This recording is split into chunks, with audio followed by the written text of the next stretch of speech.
네, 곧 포럼을 시작하도록 하겠습니다. 참석하신 분들은 자리를 정돈해 주시기 바라고 포럼장 밖에 계신 분들은 들어와 자리에 앉아 주시기 부탁드리겠습니다. 네, 안녕하십니까. 오늘 제2차 2028 대입 개편 전문가 포럼의 사회를 맡은 교육부 대입정책과장 김혜림입니다. 먼저 전문가 포럼에 참석해 주신 여러분들께 진심으로 감사드리고 오늘 행사의 진행 순서를 간단히 말씀드리겠습니다. 오늘 제2차 포럼은 국민의례, 교육부 차관님 인사 말씀, 주제별 전문가 발제 순으로 진행됩니다. 발제 이후에는 종합 토론 시간으로서 질의응답이 있을 예정이오니 많은 관심 부탁드리겠습니다. 원활한 포럼 진행을 위해서 휴대전화는 전원을 꺼주시거나 진동으로 바꾸어 주시기 부탁드립니다. 지금부터 제2차 2028 대입 개편 전문가 포럼을 시작하겠습니다. 먼저 국민의례가 있겠습니다. 모두 자리에서 일어나 앞에 있는 국기를 향해 주시기 바랍니다. 국기에 대하여 경례.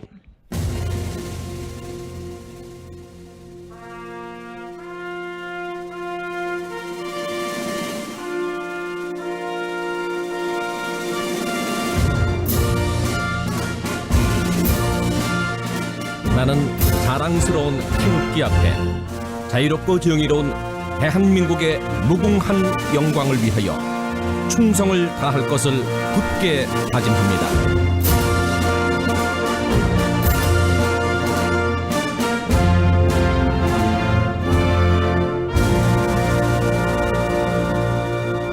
바로 이하 절차는 생략하도록 하겠습니다. 모두 자리에 앉아 주시기 바랍니다. 이어서 교육부 장상윤 차관님의 인사 말씀이 있겠습니다. 안녕하세요. 교육부 차관 장상윤입니다. 바쁘신 일정에도 불구하고 2028 대입 개편을 위한 2차 전문가 포럼에 참석해 주신 모든 분께 감사의 인사를 드립니다. 오늘 뜻깊은 토론의 자리를 준비해 주신 한국대학교육협의회 장경호 대학입학지원실장님과 관계자 여러분 수고 많으셨습니다. 오늘 포럼의 좌장을 맡아주신 송주빈 전국대학교 입학관련처장협의회 회장님과 세 분의 토론자분들께도 감사의 뜻을 전합니다. 지난 11월 17일 대학 수학능력시험을 무사히 치른 전국의 수험생 여러분과 뒤에서 묵묵히 지원을 아끼지 않으신 학부모님과 선생님께도 정말 수고 많으셨다는 말씀을 전하고 싶습니다. 여러분의 노력이 결실을 맺을 수 있도록 끝까지 응원하겠습니다. 잘 아시는 것처럼 대입제도는 사회 구성원의 다양한 가치와 이해관계가 부딪히는 매우 예민한 영역입니다. 교육부는 이러한 대입제도 개편의 민감성을 감안하여 큰 틀에서 대입제도의 일관성을 유지하되 충분한 소통과 사회적 협의를 거쳐 2028 대입제도 개선 방향을 모색하고 있습니다. 이번 전문가 포럼은 현장의 다양한 목소리를 듣기 위한 논의의 장으로 오늘 진행되는 제2차 포럼은 수시 전형을 주제로 진행됩니다. 2013년 10월 발표된 대입 전형 간소화 및 대입제도 발전 방안에 따라 각 대학은 학생부와 논술 중심의 수시와 수능 위주의 정시로 대입 전형을 표준화하여 운영하고 있습니다. 이를 통해 대입 전형을 단순화하여 학생과 학부모들께서 느끼는 부담을 완화하였고 학교교육 정상화에 기여할 수 있는 대입 전형 운영의 기반을 마련했다고 생각합니다. 오늘 포럼이 현재의 수시 전형 운영 현황을 면밀히 분석해보고 대학과 고등학교 현장에서 수시 전형을 어떻게 평가하는지를 듣는 의미 있는 자리가 되기를 기대합니다. 교육부는 현장의 목소리를 듣기 위해 다양한 방법으로 더욱 노력하겠습니다. 바쁘신 와중에도 대입 제도에 관심을 가지고 이 자리를 빛내주신 모든 분들께 다시 한번 감사의 말씀을 드립니다. 고맙습니다. 네, 본격적인 포럼 진행에 앞서서 오늘 토론을 이끌어 주실 좌장과 발제를 해주실 전문가 세 분을 소개해 드리도록 하겠습니다. 먼저 1차 포럼에 이어서 오늘도 좌장을 맡아주실 송주빈 전국대학교 입학관련 처장협의회 회장님이십니다. 네, 이어서 오늘 발제를 해주실 분들입니다. 백광진 중앙대학교 교수님이십니다. 이문영 원광대학교 교수님이십니다. 김진석 소명여자고등학교 선생님이십니다. 네, 발제는 발제자별로 20분씩의 시간을 드릴 예정입니다. 일정을 고려해서 발제 시간을 준수해 주시기 부탁드리고요. 지금부터는 좌장께서 발제와 질의응답을 진행해 주시도록 하겠습니다. 네, 방금 소개받은 송주빈 전국대학교 입학관련 처장협의회 회장입니다. 첫 번째 발제는 백광진 전 서울경인지역 대학 입학 관련 처장협의회 회장님께서 입학 전형별 신입생 특석 분석 및 시사점을 주제로 오늘 포럼을 열어주시겠습니다. 먼저 2028 대입 개편 포럼의 장을 마련해 주신 교육부와 그리고 한국대학교육협의회 측에 심심한 감사의 말씀을 올립니다. 그리고 저는 오늘 대입 개편과 관련해서 입학 전형별 신입생 특성하고 제가 생각하고 있는 몇몇 시사점에 대해서 말씀을 드리도록 하겠습니다. 이제 두 가지 큰 틀에서 말씀을 드릴 텐데, 하나는 입학 전형별 신입생에 관한 이해, 그리고 또 하나는 앞으로 논의하실 대입 개편에 대한 그런 논의의 관점이나 시사점에 대해서 큰 틀에서 몇 가지 말씀을 드리도록 하겠습니다. 먼저 그 신입생과 관련해서는 여기 작은 글씨로 말씀드리는 것처럼 수도권 서울, 경기, 인천의 16개 대학의 학생, 그리고 2018학년도부터 22학년도까지 5개 학년도의 입학생을 대상으로 했고요. 그리고 학생들은 최종 등록자를 기준으로 했습니다. 그리고 여기에 재외국민이나 외국인 전형 입학생은 포함하지 않았음을 먼저 말씀 올리겠습니다. 시간 관계상 제가 뭐 인트로 이런 걸 빼고 그냥 바로 그 내용으로 진입해 보겠습니다. 오늘 실기 위주 전형에 대해서는 따로 말씀을 드리지 않겠습니다. 깊은 양해를 구하겠습니다. 그리고 앞으로 이 그래프가 각 전형별로 5개 내지 4개씩 있을 텐데요. 신입생과 관련된 이런 5장의 슬라이드에서 색깔별로, 그리고 제일 왼쪽에서 오른쪽으로 순서대로 2018학년도부터 22학년도까지의 결과라고 공통적으로 제가 말씀을 드리겠습니다. 먼저 그 재수생 비율입니다. 제가 까만 선으로 밑에 이렇게 이렇게 그어 놓은 것은 재수생 비율이 가장 낮은 학생부 교과를 기준으로 했습니다. 보시는 것처럼 수능 전형과 논술 전형은 뭐 거의 예외 없이 매년 50에서 60%, 특별히 이제 수능 같은 경우에는 5개년을 평균을 내어봐도 62.8% 정도의 학생이, 그러니까 신입생 중에 62.8%가 N수생이라고 하는 것이죠. 보시는 것처럼 아주 극명합니다. 수능, 논술과 그 다음에 학생부 아주 뭐 눈에 띄게 다르다는 점을 보실 수 있고요. 그리고 한 가지 더 첨언해서 말씀드리고 싶은 것은 2022학년도 같은 경우 비율적으로 보면 뭐 60하고 50여 프로 수능과 논술이 그렇지만 그 인원을 살펴보시면은요, 수능 같은 경우에는 입학생 2만여 명 중에 12,000명이고요. 논술은 4,400여 명 중에 2,300명입니다. 그러니까 비율은 상당히 높다고 이렇게 얘기할 수 있지만 실제로 입학한 인원을 생각을 해보면은 우리가 좀 생각해야 될 바가 있다라는 이런 말씀을 드리고요.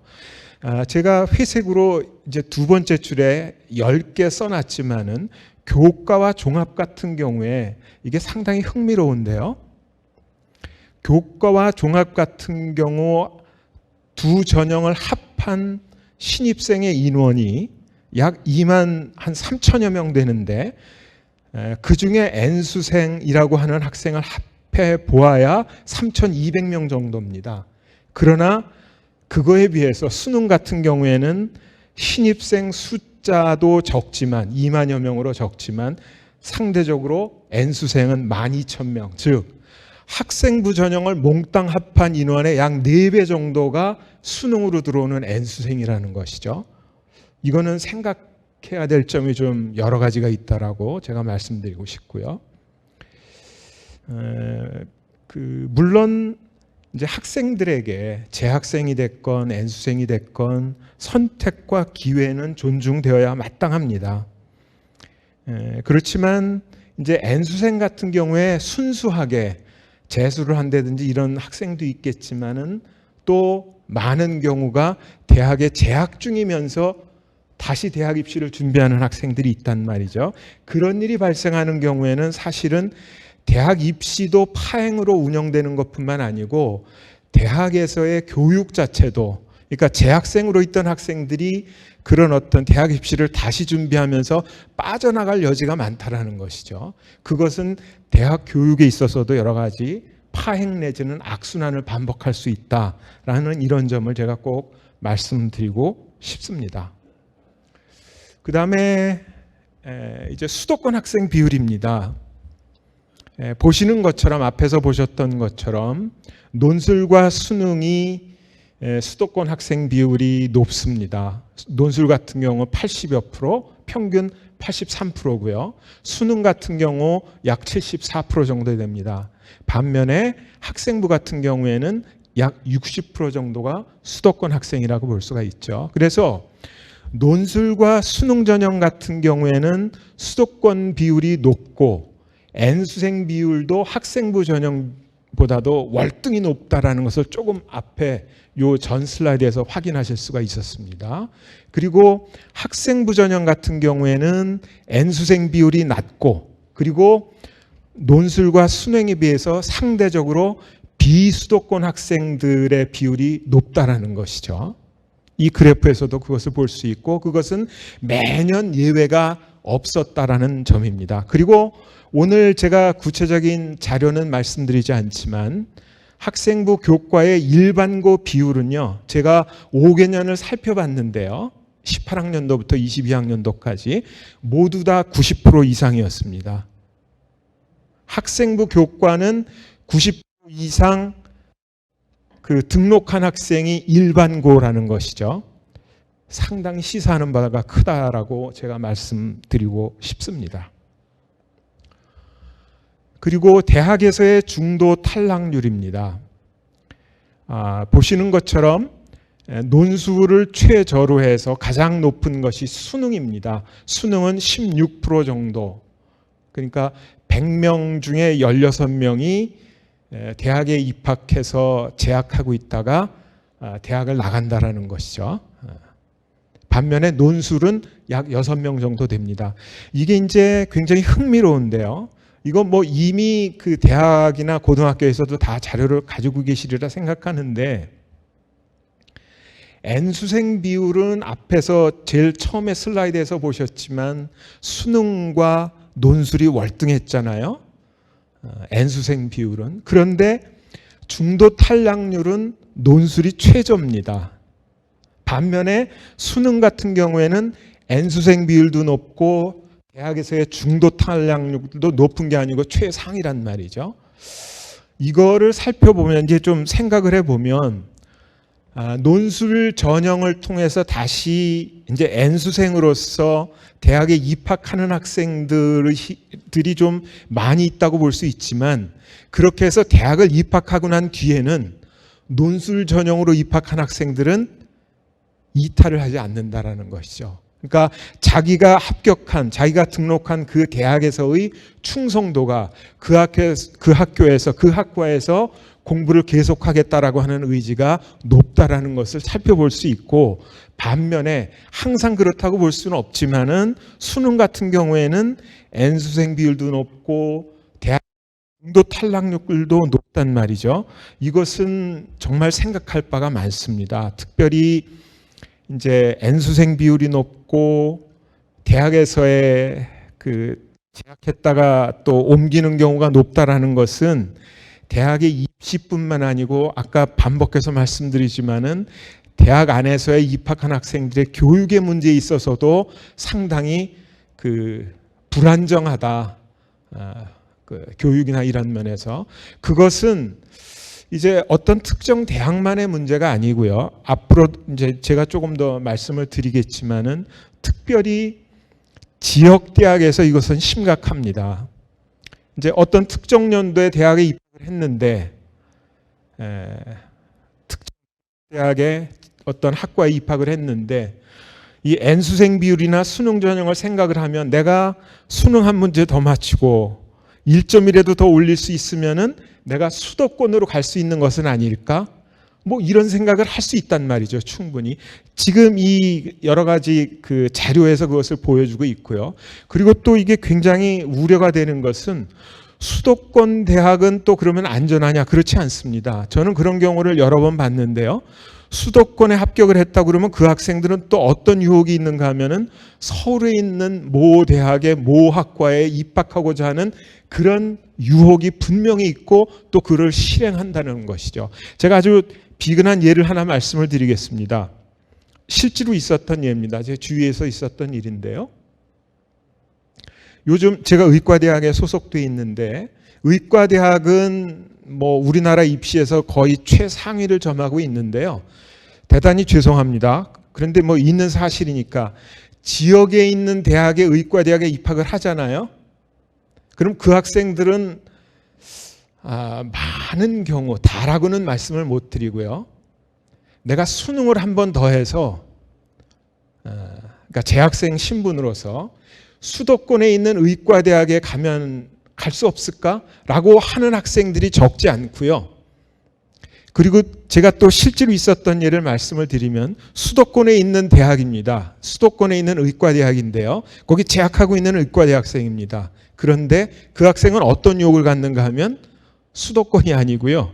서울에 있는 의과대학을 입학하려고 수능을 한 번 더 봅니다. 그리고 성공한 예들이 꽤 됩니다. 왜? 아시잖아요. 수능에서 내가 예전에 조금 미흡했는데 모에서 어느 과목에서 하나만 더 맞추면 갈아탈 수 있거든요. 이런 대학 입시에서의 어떤 입시 그리고 교육의 악순환, 이것이 의과대학에서부터, 이게 의과대학만의 문제가 아니잖아요. 도미노처럼 하나하나 이렇게 쓰러뜨리면서 지금 알고 계시는 것처럼 지역대학에서는 입시를 치르고 나서도 실제로 등록을 하고 나서도 내년도에 그 입학했던 학생들이 어떤 스탠스를 가지고 어떤 일을 할지 그거를 아무도 장담할 수가 없단 말이죠. 이런 점을 우리는 충분히 고려를 해야 되겠다라는 말씀을 꼭 드리고 싶었습니다. 그리고 이것은 이제 대학에 입학한 전형별로 이제 입학한 학생들의 GPA입니다. 제가 분명히 말씀드리지만은 사실은 GPA만 가지고서 그 학생이 뭐 훌륭하다, 그렇지 않다, 이것은 뭐 전혀 언어 도단의 말씀이죠. 이제 단지 얼마나 학업에 충실했느냐, 그 하나의 잣대라고만 볼 수 있는데요. 근데 저는 이것을 그렇게 간단하게 보지는 않습니다. 매년 예외 없이 좀 예외가 있으면은 이게 뭐 들쑥날쑥하면 그렇게 볼 수 있는데요. 지금 이 모양이 예외가 매년 한 번도 없었습니다. 순서가 수능, 논술, 학생부 교과, 학생부 종합 순으로 GPA가 높습니다. 그리고 그 평균을 보면 학종 같은 경우에는 3.74, 4년 평균이, 수능은 3.33입니다. 그런데 저는 이제 이 GPA를 말씀드리고 싶은 게 아니고요.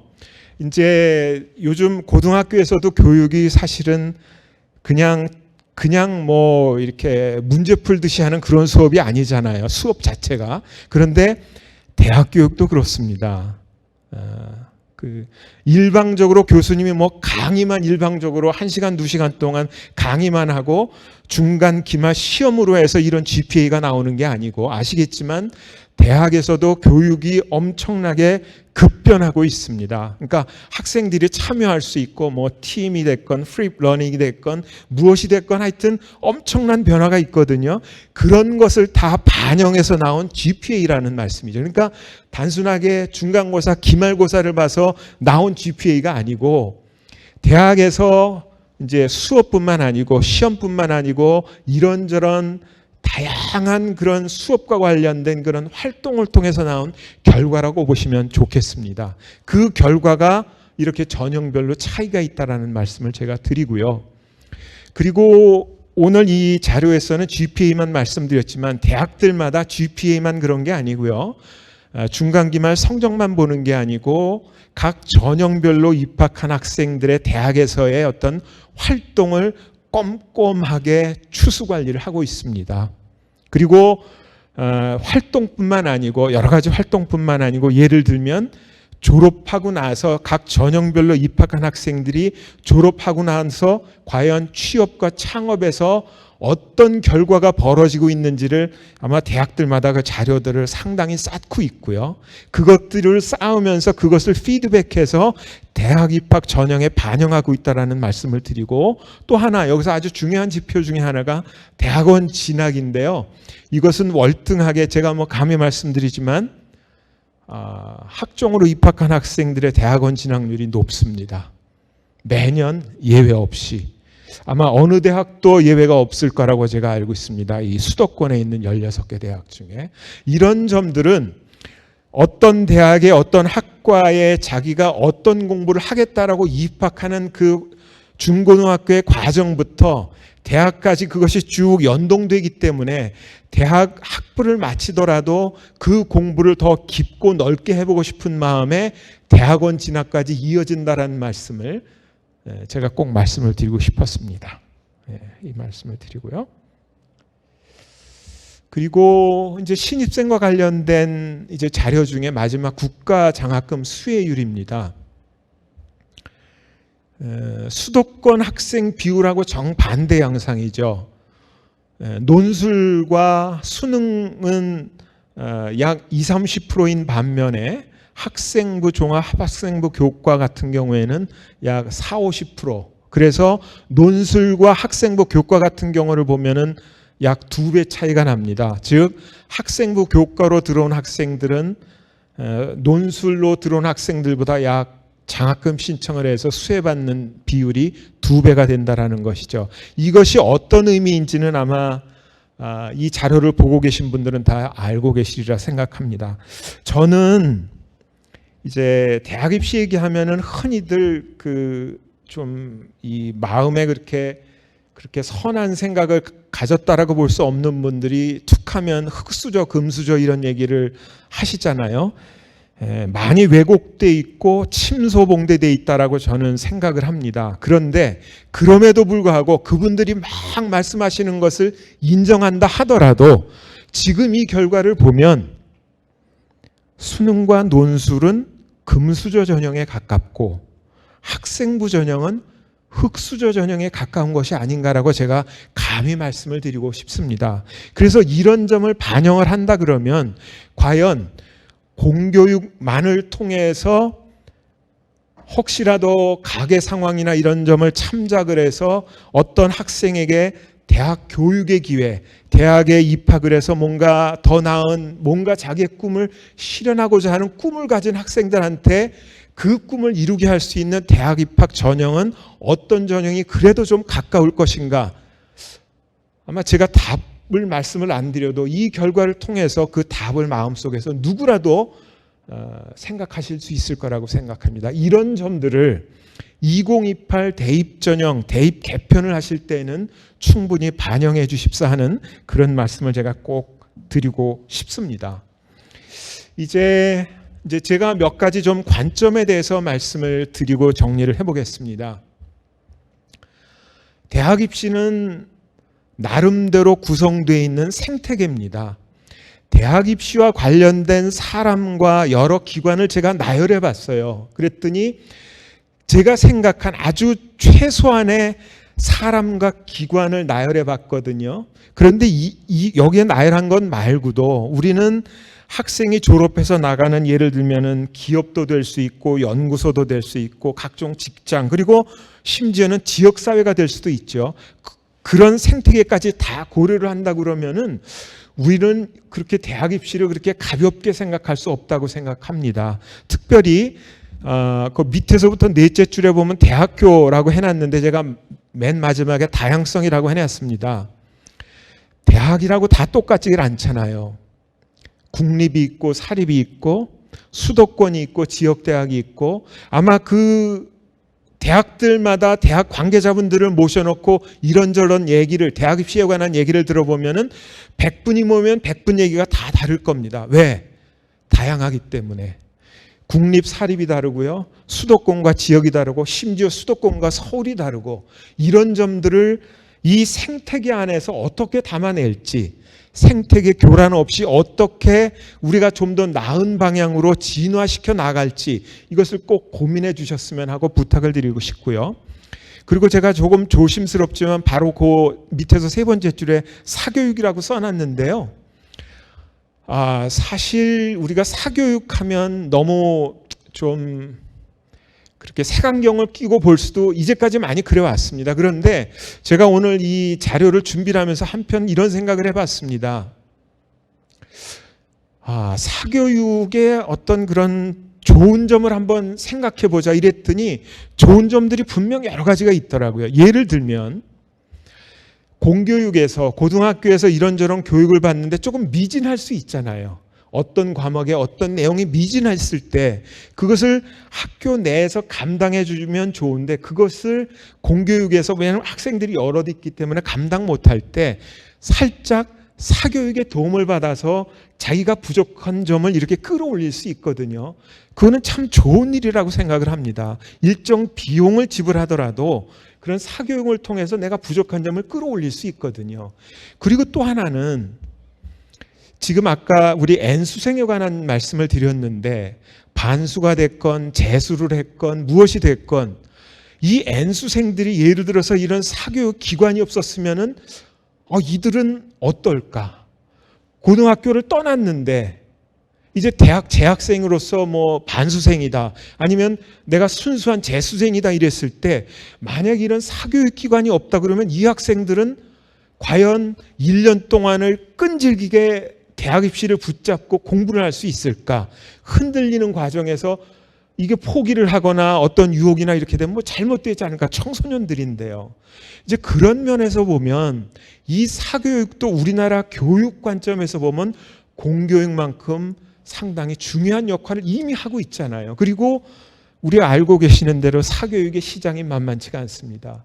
이 부분을 공교육하고 사교육 입장에서 서로 경쟁한다든지 뭐 싸운다라든지 서로 이렇게 폄하하고 이런 관계가 아니고 서로 윈윈할 수 있는 그런 방향은 없을까? 그런 점들도 우리 교육부나 우리 대교협이나 그 대학 입시 개편을 위해서는 뭔가 이 사교육과 관련된 이런 부분도 어떤 좀 진화되는 모습은 없을까라는 점을 꼭 좀 고려해 주셨으면,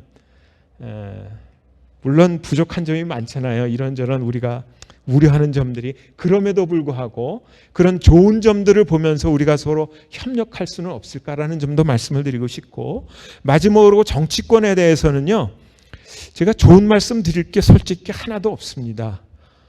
제발 표가 아니고 유권자의 표가 아니고요, 우리나라 백년지대의 교육을 생각해 주십시오. 정말 간곡하게 부탁드립니다. 정말 간곡하게 부탁드립니다. 더 이상 말씀 안 드리겠습니다.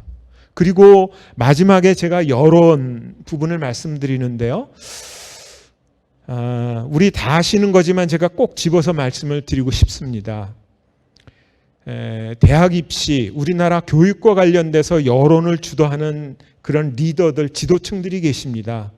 그런데 정말 안타까운 것은 그런 분들이 이율배반적입니다. 공교육을 주장하고 뭐 정말 그런 아주 보편적이고 뭐 등등등 말씀을 하시면서 정작 어떻습니까? 그것이 자기 자녀의 문제가 되면 자기 자녀는 예외거든요.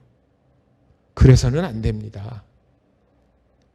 그래서는 안 됩니다. 그래서 저는 이 여론도 각자의 이해관계에 따라서 이 여론이 바뀌더라고요. 평소에는 올바른 얘기를 하시다가도 그것이 내 자녀의 문제가 되면 그것이 정반대의 여론을 형성하는 그런 모습들을 볼 수 있단 말이죠. 그래서 우리가 여론에 휘둘릴 것이 아니고 정말 우리나라 교육은 어디로 가야 되는지를 꼭 그 길을 향해서 조금 야단을 맞더라도 그 길을 지향해 주셨으면 하는 그런 부탁을 꼭 드리고 싶습니다. 제가 이 부분은 다른 많은 기관이 있겠지만 특별히 교육부를 질타할 수밖에 없습니다. 이미 통계청이나 교육부에서 이 자료를 가지고 계십니다. 벌써 오래전부터 이 자료는 아마 10년, 20년 전부터 가지고 계실 겁니다. 학령 인구가 이러니까는 이제 대학 입시가 어떻게 방향이 갈 거고 그러면 대학마다 미달이 되는 이런 사태가 발생할 것을 분명히 교육부 알고 계셨을 겁니다. 교육청도 알고 계셨을 거예요. 그런데 저는 근래 1, 2년 빼놓고 그 전에 무슨 학령 인구가 어때서 어떻게 해야 된다, 이렇게 가야 된다 이런 얘기를 들어본 적이 별로 없는 것 같습니다. 교육부나 그 어디에서도요. 심각합니다. 특별히 이 문제는 지역대학부터 너무나도 심각합니다. 그러니까 지역대학이 교육을 위한 것이냐, 이게 지금 대학의 존립에 관한 문제입니다. 분명히 대입 개편과 관련해서는 이 학령 인구를 빼놓을 수가 없고요. 제일 오른쪽에 밑에 보시는 것처럼 24학년도 되면은 78%, 이거 제가 말씀드리는 게 아닙니다. 교육부 자료입니다. 어떻게 하실 겁니까? 대책을 꼭 강구해야 될 거라고 감히 말씀을 드리고 싶습니다. 그리고 또 한 가지는요. 지금 이 설문조사가 다라고 생각하지는 않습니다. 그러나 그럼에도 불구하고 이제 교육 일선에 계신 진로 진학을 담당하고 계시는 선생님들, 수도권, 비수도권에 계신 선생님들의 이 설문의 결과입니다. 공론화 이후에 등등등 특별히 2019년도 뭐 공정성 강화 방안 나온 뒤에 선생님들로부터의 설문 결과입니다. 이미 다 알고 계시는 자료입니다. 신문지상에 나온 건데요. 선생님들 생각, 공정성 강화 방안 나온 이후에 입시가 공정한 방향으로 가고 있습니까? 70% 선생님들이 그렇지 않다고 그러셨습니다. 왜 그렇습니까? 위에 오른쪽에 보면 고소득층 수도권 학생이 더 유리해지고 있다. 아까 입시 결과도 보셨잖아요. 5개년 동안 제가 앞에서 그래프에서. 두 번째, 재수생을 포함한 N수생이 더 유리해지고 있다. 이거 선생님들이 매년 보시면서 한 설문 결과입니다. 어떤 특정 한 분의 이야기가 아니거든요. 이거 어떻게 하실 거예요? 어떻게 담으실 거예요? 이런 결과를.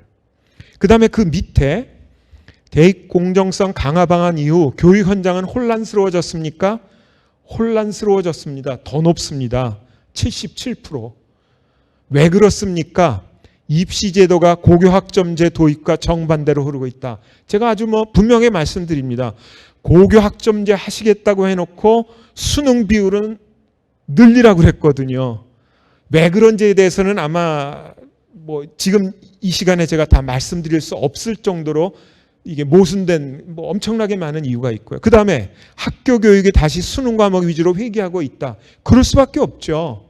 아시는 것처럼 서울에 수도권에 있는 16개 대학에 대해서 수능 40% 이상 하라고 메시지가 왔고, 그거 늘리면 거기만 그렇게 하겠습니까? 16개 대학 말고 수도권에 있는 대학들, 지역에 있는 대학들 수능 위주로 뭔가 준비할 수밖에 없거든요. 그럼 학교 교육은 다시 수능 공부로 돌아가는 겁니다. 세 번째, 학생들의 수업 참여도가 떨어졌다. 이거 보통 심각한 일이 아닙니다. 그나마 뭔가 생태계가 이렇게 선순환으로 조성되어 있다가 교란이 일어나고 있습니다. 자, 그래서 제가 세 가지 정도로 좀 꼭 구체적인 아주 디테일한 내용 아니고요. 큰 말씀만 드리겠습니다. 공교육을 꼭 내실화했으면 좋겠습니다. 부탁드립니다.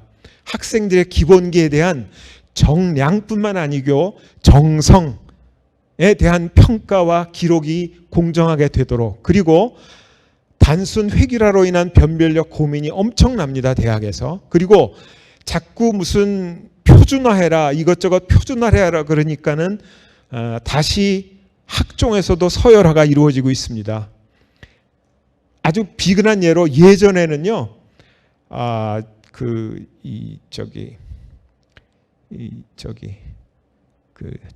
제가 말씀드린 중앙대 떨어진 학생이 서울대 합격하고 뭐 그런 일이 벌어졌습니다. 근데 요즘은 그렇지 않습니다.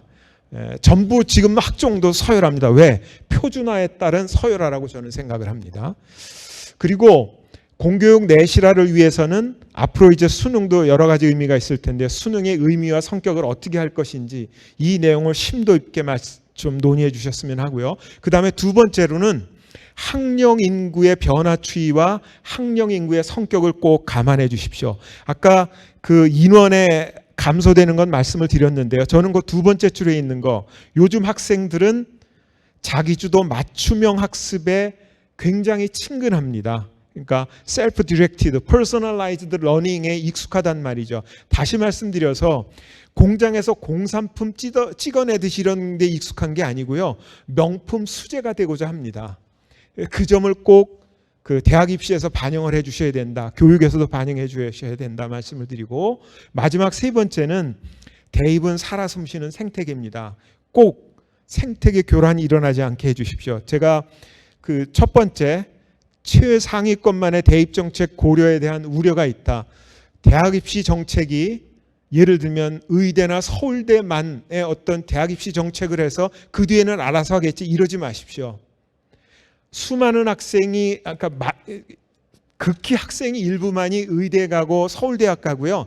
대부분의 학생은 수도권에 있는 대학, 중위권에 있는 대학, 그리고 대부분의 학생은 최상위권이 아니고 중위권에 소속된 학생이란 말이죠. 그런 학생들이 자기의 꿈을 실현해 갈 수 있도록 이 생태계 교란이 있지 않았으면 좋겠습니다. 그리고 혹시라도 개편이 된다 그러면은 그 개편에 맞는 대비책을 꼭 강구해 주실 것을 제가 말씀을 드리고요. 시간이 없어서 제가 빨리 말씀드립니다. 우리 모두는 뭐 고등학교가 됐건 대학이 됐건 뿌리도 튼실하고 잎도 열매도 이렇게 풍성한 학생을 만나고 싶고 교육하고 싶어 합니다. 그러나 현실은 이럴 수 있습니다. 뿌리는 튼실한데 나뭇잎이, 어떤 경우는 뿌리가 부실한 학생이 있고요. 그런데 이들도 다 꿈이 있단 말이죠. 심지어는 뿌리도 부실하고 잎도 부실한 학생이 있을 수 있습니다.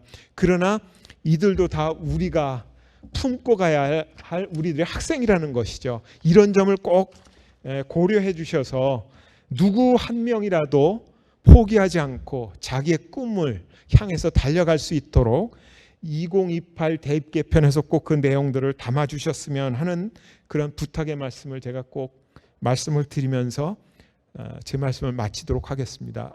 너무 길게 말씀드려서 죄송합니다. 감사합니다. 네, 백범규 교수님 수고하셨습니다. 저희가 3시 15분부터 종합토론 및 질의응답 시간이 있기 때문에 우리 발제자님들께서는 조금 시간을 좀 효율적으로 사용하셔서 마칠 수 있도록 부탁드리겠습니다. 이어서 이문영 전 원광대학교 입학처장님께서 지역대학의 전형 운영 현황 및 대응 방안을 주제로 말씀해 주시겠습니다. 네, 제가 원광대학교 의과대학에 소속되어 있는 이문영 교수라고 합니다. 사실 이 발제 의뢰를 받고 좀 고민을 했었는데요. 그래도 이 지역의 지방의 목소리를 좀 이렇게 낼 수 있는 자리가 되어야 되지 않나 해서 그런 자리를 또 이렇게 좀 이용을 해서 저희들이 뭔가 이렇게 말씀을 드려야 되는 부분이 있는 것 같아서 그런 자리를 마련해 주신 교육부 및 대기업 관계자분들께 감사 말씀을 드립니다.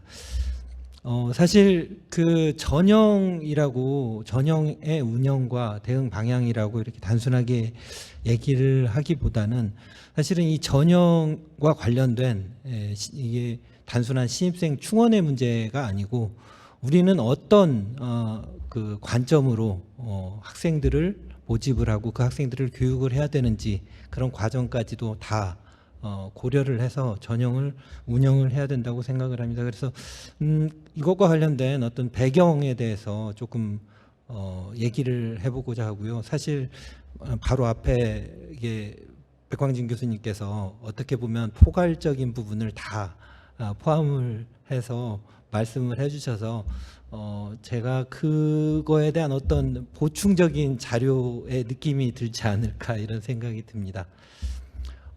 문제의 시작이라고 얘기를 해놨는데요. 사실은 뭐 이게 문제의 시작이라기보다는 지금 이런 어떤 지방 또는 지역 대학의 어려움이 시작된 뭐 하나의 계기라고 볼 수가 있죠. 그래서 뭐 대학 준칙주의 뭐 등등에 의해서 또는 시장 논리, 자유 경쟁이라는 어떤 논리에 의해서 대학 수가 급격하게 증가된 때가 있죠. 그래서 지금 4년제 대학을 보면 약 30여 개의 국립대학과 170여 개의 사립대학으로 구성이 되어져 있는데요. 그 중에서도 그 대부분이 지방 사립대에 해당이 되고 학령 인구 감소와 지방 국립 거점 대학의 약화와 함께 이 지방 대학 사립대의 경우는 이 재정 고갈로 인한 운영의 어려움을 안고 있습니다.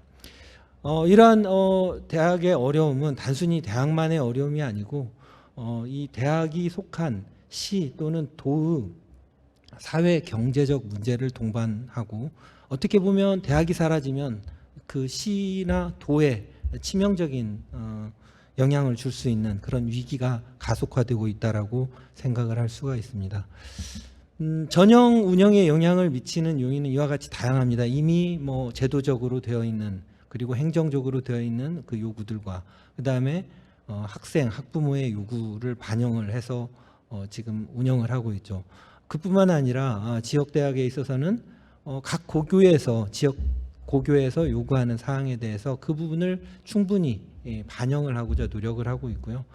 그뿐만 아니라 대학의 여건, 도시의 인구가 지역의 경우는 갈수록 줄고 있죠. 그리고 학과의 특성에 따라서 많은 변화가 있고요. 그런 부분들을 반영을 해서 전형을 운영을 하고 있다라고 보시면 될 것 같고요. 그런 부분들이 사실은 수도권과 비교를 해서 말씀을 드리면 지리적 그리고 문화적인 차이로 인해서 그 격차가 갈수록 커지고 있다라고 생각을 합니다.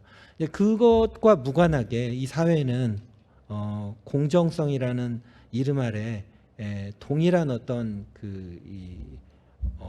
시스템을 운영을 하기를 요구를 받고 있는데요. 그래서 뭐 어떤 것이 더 공정하느냐 이런 얘기를 자꾸 하고 있는데 사실은 대학 입장에서는 한편으로는 이건 정성적인 평가냐 다른 편으로는 또는 정량적인 평가냐라는 관점으로 운영을 하고 있다라고 보시면 될 것 같고요. 여기에 있어서 앞서 이제 백 교수님께서 뭐 여러 가지 말씀을 하셨는데 사실은 이 공교육 정상화를 위해서 보다 바람직한 방향의 전형은 어떤 것일까를 많이 고민을 하고 있습니다. 방금 말씀드렸듯이 공교육이 과연 제 역할을 수행을 할 수 있는 그런 전형을 운영을 하고 있는지 또는 사실 이 교육을 통한 기존에는 교육을 통한 신분 상승의 기회가 그 나름대로 주어졌다고 하면 지금은 그러한 기회가 갈수록 줄어가고 있는 상황이 아닌가 하는 그런 부분에 대한 고민을 하고 있고요. 또 한편으로 많은 부분들에서 이게 논란이 있어 왔는데 특히 학생부 종합이라는 이 정성 평가를 어떻게 신뢰할 것인가, 어떻게 신뢰도를 제고를 할 것인가. 이거는 단순히 대학만의 문제가 아니고 그거를 바라보는 학생, 학부모 또 그 교사분들의 시각 역시 같이 이렇게 섞여 있다라고 생각을 합니다. 그런데 이 부분에 있어서도 지방대학은 그 인적, 물적 어려움이 보다 가속화되고 있어서 그 어려움이 더 심화되고 있다라고 생각을 합니다. 사실 이제 저도 이제 의과대학에 소속되어 있고 그 입시에 입학처장을 마치고 조금 떠나와 있지만 의과대학과 관련된 입시에 뭐 그 작게 또는 크게 이렇게 관여를 하게 되는데요. 대학 입장에서 보면 어느 학과의 경우는 너무 생기부가 빈약해서 사실 볼 게 없는 경우가 있고요. 또 어떤 경우는 제 의과대학 같은 경우도 지원한 학생들 생기부를 이렇게 들여다보면 학생 수준으로 너무 과한 생기부가 또 있는 것도 사실입니다. 그래서 이런 부분들에 대해서 우리가 평가를 그 정성적 평가를 어떤 기준을 가지고 할 것인가에 대한 고민이 또 깊어가고 있고요. 앞에서도 말씀을 하셨는데 이 경제적 문화적 격차에 의한 사실은 이제 수능의 불공정성에 대한 이 얘기들이 주변에서 많이 있거든요. 특히 최근에도 이제 수능 결과를 바라보면 지방 현역 학생들은 거의 수능 최저 또는 이제 수능 등급이 적어도 평소 모의고사보다 한두 등급 정도 이렇게 낮아지는 현상을 볼 수 있었습니다. 그래서 지방 현역 학생들이 상대적으로 매우 불리한 그런 평가가 아닌가 하는 얘기들이 지금 주변에 많이 있고요. 단순히 이제 신입생 선발에 대한 관점뿐만 아니라 어떤 전형으로 우리가 선발을 해야 되는지 그 학생들의 관점을 보게 되면 실제로 학생들이 이제 저희 의과대학에서도 이제 학생들을 이제 선발해서 의과대학 강의를 들어가 보면 이제 제 개인적인 경험이긴 하지만 상대적으로 예전보다 지금 와 있는 학생들이 성적은 우수할지 모르지만 상대적으로 매우 수동적이다라는 느낌을 많이 받을 수밖에 없습니다. 그래서 이게 관심과 과연 열정에 의한 선택이었는지 아니면 성적 또는 주변 기대에 의한 선택이었는지 이런 부분들에 대한 저희들 나름대로 학생 선발에 대한 고민이 있고요. 이런 뭐 최상위권 학과 이외에 사실 충원에 급급한 학과들도 많거든요. 그런 학과에서도 이 학생들이 그냥 단순히 학업 또는 지적 능력 말고 본인의 창의적 또는 사회적 문제 해결 능력, 공감 능력 이런 부분들에 대한 어떤 평가를 통해서 학생들이 그 공부할 수 있는 기회를 얻는 그런 전형이 또 필요하지 않는가 그렇게 생각을 하고요. 한편으로 또 문제는 뭐냐면 학생이 어떤 학과를 들어오건 간에 실제 사회로 진출하는 양상을 보게 되면 사실 본인이 전공한 이 전공을 살려서 사회로 진출을 해서 그 전공을 그대로 유지를 하는 경우가 50%가 안 된다고 하더라고요. 대부분이 거의 그 학원 시장으로 가거나 사교육 시장으로 가거나 아니면은 공무원이라든가 다른 어떤 시장으로 이직을 하는 경우가 굉장히 많다라는 부분이 사실은 이 학생들이 과연 이게 올바른 선택의 과정을 통해서 가고 있는지 그런 부분이 좀 고민이 되는 부분이고요. 그래서 소득과 직업 안정성이라는 기준보다는 관심과 능력에 의한 학과 선택이 보다 필요하지 않은가. 사실 이러한 부분들을 고민을 할 때 과연 이러한 모든 제반 사항들이 전형 또는 입시 제도의 개선을 통해서 과연 이게 개선이 되어질 수 있을 것인가에 대해서는 이게 사실 쉽지 않은 부분이라고 생각을 합니다. 기본적으로 사실 대학 입학 전형 기본 사항은 이제 교육법의 시행령에 근거가 되어 있고 여기 보시다시피 기본 원칙의 가장 첫 머리에 학교 교육의 정상화 그리고 사교육비 절감 추진이라고 써 있습니다. 그리고 이제 대학 입학 전형 요소는 아시다시피 이와 같이 있고요. 지금 사실은 공정이라는 화두가 모든 다른 화두를 다른 화두에 앞서 있는 상황인데 사실 우리가 이 교육 평가 기준은 다양한 기준이 있을 수 있거든요. 거기에 이제 효율성이라든가 아니면 타당성이라든가 이런 기준은 우리가 좀 이 배제를 하고 있는 상황이 아닌가. 공정함에 앞서서 이런 부분들에 대한 관점 역시 매우 중요하게 바라봐야 된다라는 거고요. 이런 기준에 대한 부분은 사실은 이제 2020년에 교육방송을 통해서 그 광주과기원 김희삼 교수님이 발표한 자료를 제가 좀 응용을 했습니다. 현 한국 사회의 교육 경제적 특징 뭐 앞에서도 얘기를 하셨지만 소득 불평등이 이제 상승을 하고 있고 학력 대물림 현상이 계속 이제 더 심화되고 있고 교육을 통한 계층 이동이 둔화되고 있다고 합니다. 그 상황에 대한 자료를 보게 되면 이 자료를 보시게 되면 일생 동안 노력을 한다면 개인의 사회 경제적 지위가 높아질 가능성이 어느 정도나 될 것인가라는 자료입니다. 여기 보시면 1994년에 보시면 붉은색으로 표시된 부분이 그런 높아질 가능성이 비교적 높다 또는 매우 높다라고 되어져 있는데 2015년 최근으로 갈수록 점차 그런 사회 경제적 지위가 높아질 가능성이 개인의 노력과 무관하게 이루어지고 있다라는 사실을 보여주고 있죠. 그리고 개천용 지수라는 게 있는데요. 이거는 최저 학력 아버지를 둔 자녀가 소득 상위 10%에 진입을 할 수 있는 실패하는 확률을 나타내고 있습니다. 그래서 즉 이 개천용 지수가 이 높아질수록 사실은 소득 및 그 교육 불평등이 심화되고 있다라는 것을 보여주고 있는 자료인데요. 여기에서 보시다시피 교육 불평등으로 인한 노동시장 불평등 그리고 소득과 자산 불평등이라는 악순환의 고리로 인해서 우리 사회가 점점 더 이 그 사회적 경제적 약자에 대한 불리함이 커지고 있는 건 아닌가 하는 얘기를 보여주고 있습니다. 이러한 것들이 수도권, 그러니까 대부분의 학생들이 이제 수도권 상위대학으로 이제 진출을 하려고 하는데요. 이 수도권 상위대학뿐만 아니라 지방대학의 소위 이제 의치한약을 포함한 상위권 대학에서도 마찬가지 현상을 보이고 있습니다.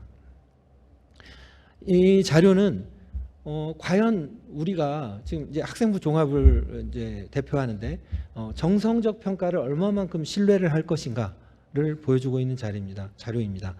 교육 경쟁의 공정성 불신 비율을 보시게 되면 중국, 일본, 미국에 비해서 한국이 현저히 높은 것을 알 수가 있습니다. 또한 정성평가의 공정성의 신뢰도 역시 한국이 가장 신뢰도가 낮다라는 것을 보여주고 있습니다. 마찬가지로 이러한 어떤 자료에 근거해서 우리가 이제 저 역시 마찬가지로 이제 의과대학이 있기 때문에 상당히 이제 고득점 학생들이 많이 지원을 하게 되는데 정성평가를 할 때 과연 이 정성평가를 얼마만큼 학생, 학부모, 교사들이 신뢰를 할 것인가 그리고 그거를 얼마만큼 더 그 제고할 수 있는 능력을 우리 대학에서 갖출 수 있을 것인가 이런 부분들에 대해서 많은 고민을 하고 있습니다. 실제로 그래서 호남 지역 제가 속해 있는 데는 이제 호남 지역인데요. 호남 지역에서는 이 정성 평가에 의해서 의과대학 선발을 하는 학교가 대학이 저희 대학이 유일합니다. 나머지는 다 교과 선발을 하고요. 그래서 사실은 이제 저희 나름대로의 입장에서는 이 취지에 그 정성적 평가로 인한 학생 선발의 취지에 맞게끔 선발을 하기 위해서 많은 노력을 기울이고 있고요. 그뿐만 아니라 이제 그런 이 신뢰도를 제고를 하기 위해서 여러 가지 자료를 통해서 주변 고교와 협력해서 뭐 교육 등을 통해서 지금 그 신뢰도 제고를 위해서 노력을 하고 있다라는 말씀을 드리고 있고요.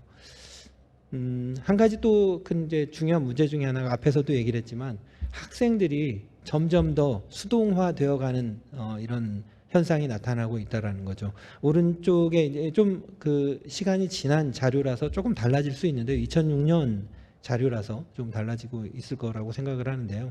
한국이 실제 피사 성적을 보게 되면 가장 높은 성적을 보이고 있는 핀란드와 원점수 상으로는 거의 비슷합니다.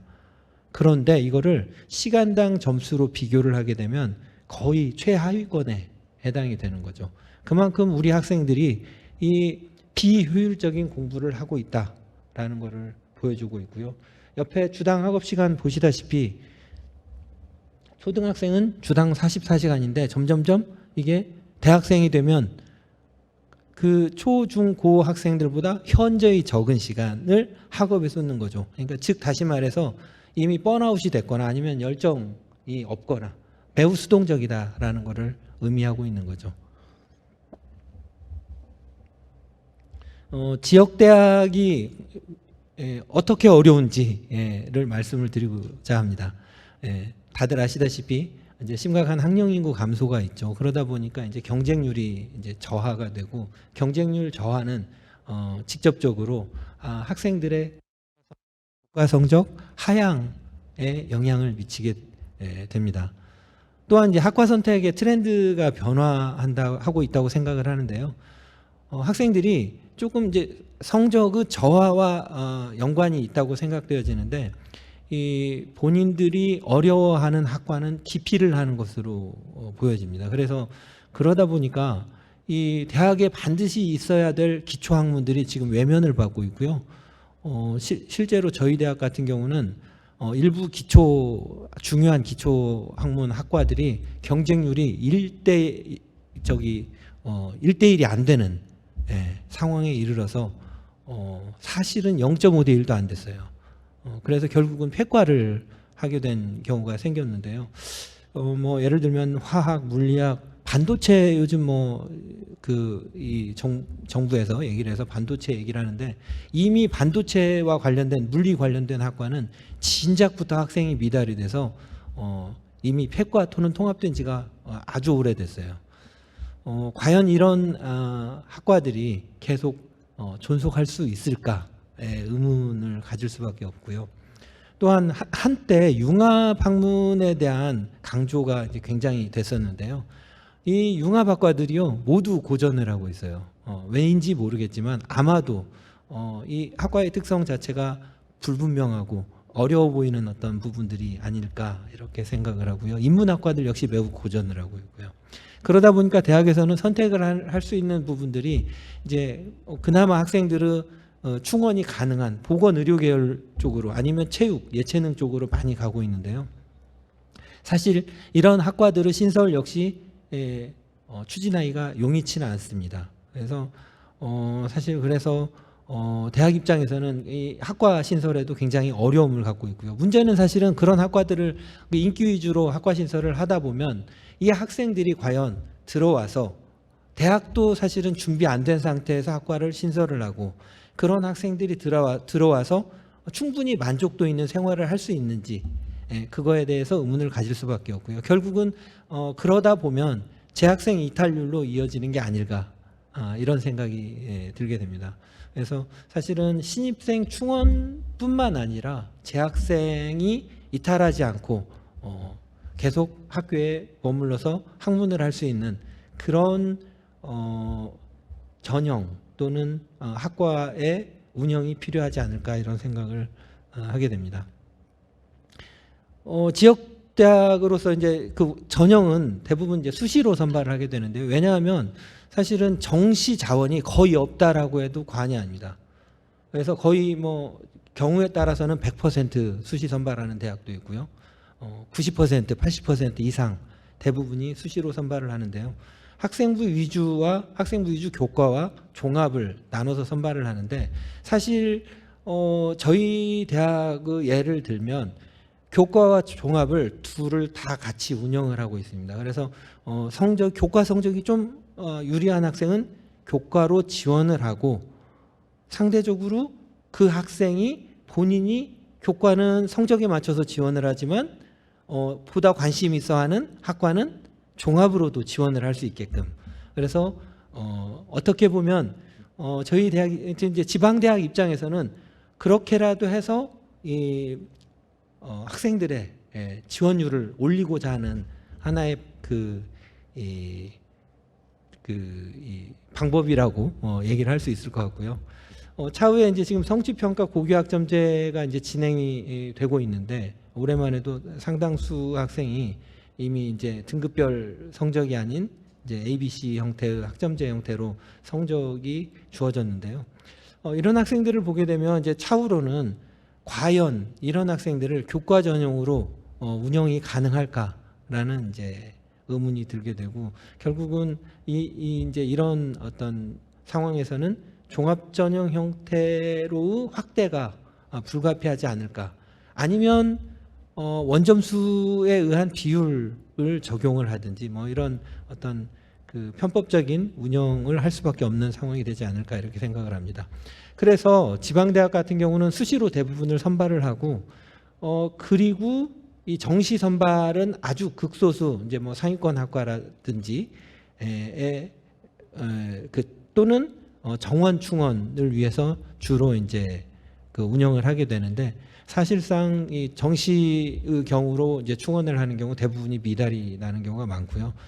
그래서 이를 추가 모집으로 해결을 하는 상황입니다. 그러다 보니까 사실 지방대학은 입시를 3번 치른다라고 보시면 됩니다. 수시로 일단 다 하고 정시에서 2차 모집을 하고 거기에서도 사실은 다 채워지지 못하니까 3차로 추가 모집을 해서 학생들을 충원을 하는, 충원하기에 급급한 상황이라고 얘기를 할 수 있습니다.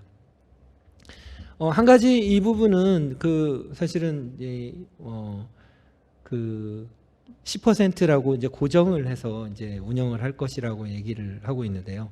이 지방대학 입장에서는 기회균형 10%가 굉장히 커 보이거든요. 그래서 심지어는 저희 이제 의과대학에도 이제 일부 학생 TO를 두고 있는데 그런 이 상위권 학과들조차 미달이 나는 경우가 많습니다. 그래서 대부분이 이런 기회균형은 미달 후에 정시로 이월되는 경우가 많고 그러다 보니까 정시 충원에 부담이 되게 되는 하나의 원인이 되고 있는 거죠. 전형 운영 관련 사례를 잠깐 보여드리도록 하겠습니다. 사실은 이 부분은 앞에 이제 백 교수님하고 거의 사실은 동일한 의미를 가지고 있다고 생각되는 자료인데요. 최근에 이제 의과대학도 거의 2년 또는 4년마다 인증 평가를 받거든요. 얼마만큼 이제 세계 인증 기준에 부합하는지 아니면 국내 인증 기준에 부합하는지 평가를 받고 있는데요. 그 인증 기준에 부합하기 위해서 이제 여러 가지 저희들이 이제 노력도 하고 있고 교육적인 어떤 혁신도 이뤄내고 있고 쭉 그 종단 평가도 하게 되는데 이 종단 평가를 해보게 되면 제가 최근에 2015년부터 2021년까지 종단 평가를 해봤는데 사실은 이제 2021년, 2020년 이 학생들은 뭐 이 GPA 스코어가 몇 년 안 되기 때문에 여기에 보여드리기 그래서 GPA 스코어가 다 나와 있는 자료를 이제 가지고 왔는데요. 2016년 전체 학생들을 보게 되면 기존의 학부모들이나 학생들은 아직도 정시로 들어온 학생들이 더 우수할 거라는 그런 어떻게 보면 편견을 가지고 있는 게 사실이거든요. 근데 이 자료를 보고 이제 깜짝 놀라시는 학부형들도 있으시더라고요. 그래서 그렇지 않다라는 말씀을 드리고 있고요. 상위권 학과임에도 불구하고 지역 대학의 어려움은 이제 이 자료를 보시다시피 해마다 많은 이탈률로 골머리를 앓고 있습니다. 그 동안에는 사실은 정시로 들어온 학생들이 대부분 이탈률로 대부분을 차지를 했는데요. 작년 재작년을 보게 되면 이 수시로 들어온 학생들도 상당수가 이탈을 했습니다. 아마도 이거는 이 정시의 문이 조금 더 넓어진 이유가 가장 큰 이유가 아닐까 이렇게 생각이 들고요. 오른쪽 보시면 저희는 이제 호남 지역에 있는데 호남 지역에 있음에도 불구하고 사실상 정시로 들어온 학생들의 대부분은 서울 경기 지역 학생들로 채워져 있기 때문에 이거는 또 다른 문제를 낳거든요. 이 서울 경기 지역에서 들어온 학생들은 지역에 남지 않고 또 수도권으로 다 졸업 후에 이동을 하는 그런 현상이 발생을 하다 보니까 이 지역 병원의 운영에 또 다른 어려움을 가져오는 2차적인 원인이 되고 있습니다. 여기 보시다시피 선발된 인원이 지역적인 편중을 하고 있다. 그래서 보시다시피 서울 경기가 거의 대부분을 차지하고 있고 최근에는 이제 지역 인재 선발을 어느 정도 좀 늘려가지고 그런 부분을 보완을 하고 있는데 만약에 이제 이 지역인 수시로 인한 지역 인재 선발이 아닌 정시 선발을 할 경우에는 여전히 이런 어려움을 가질 수밖에 없다라는 부분을 말씀을 드리고 싶습니다. 이 대안이라고 해서 제목을 붙여봤는데요. 사실 이 대안은 뚜렷한 대안을 가질 수는 없을 것 같고요. 저희들이 할 수 있는 얘기는 지역 대학이 운영을 할 때 좀 현실에 맞는 자율적 운영을 할 수 있게끔 입학생 선발에 있어서 좀 더 자율권이 부여되는 게 타당하지 않을까 싶습니다. 그래서 이제 고른교회 전형 운영이라든가 자율적 운영 부분에 있어서 정성평가 부분에 있어서 자율적 운영이 좀 더 확대되면 운영을 하는 측면에 있어서 보다 유리할 수 있을 것 같다라는 생각을 하고요. 최종적으로는 뭐 제가 여기에 몇 가지 여러 가지 기사를 뭐 읽어보고 자료도 찾아보고 해서 적어봤는데요. 여기에 이제 적어놓은 이 내용은 사실상 실현 가능성이 있는지 여부는 잘 모르겠습니다. 그렇지만 아무튼 뭐 교육부, 대기업 그리고 정치권이 같이 노력을 해서 이 수도권에만 집중되는 이 학생들을 어떻게 지방대학에 분산을 할 수 있을 것인지, 사실 지방대학에 분산을 하는 것이 반드시 옳냐, 그것이 정답이다라고 얘기하기도 좀 어려운 부분이기는 합니다. 하지만 아까 말씀드렸듯이 이 뭐 지방 대학의 지역 대학의 문제는 단순히 그 대학의 문제가 아니고 그 대학이 속해 있는 시도의 문제까지 모두 포함을 하기 때문에 이 지역 대학뿐만 아니라 시도를 살리기 위해서는 이러한 실효성 있는 정책이 좀 요구되지 않는가, 이런 생각이 듭니다. 저는 여기서 마치도록 하겠습니다. 감사합니다. 네, 이문영 교수님 감사합니다.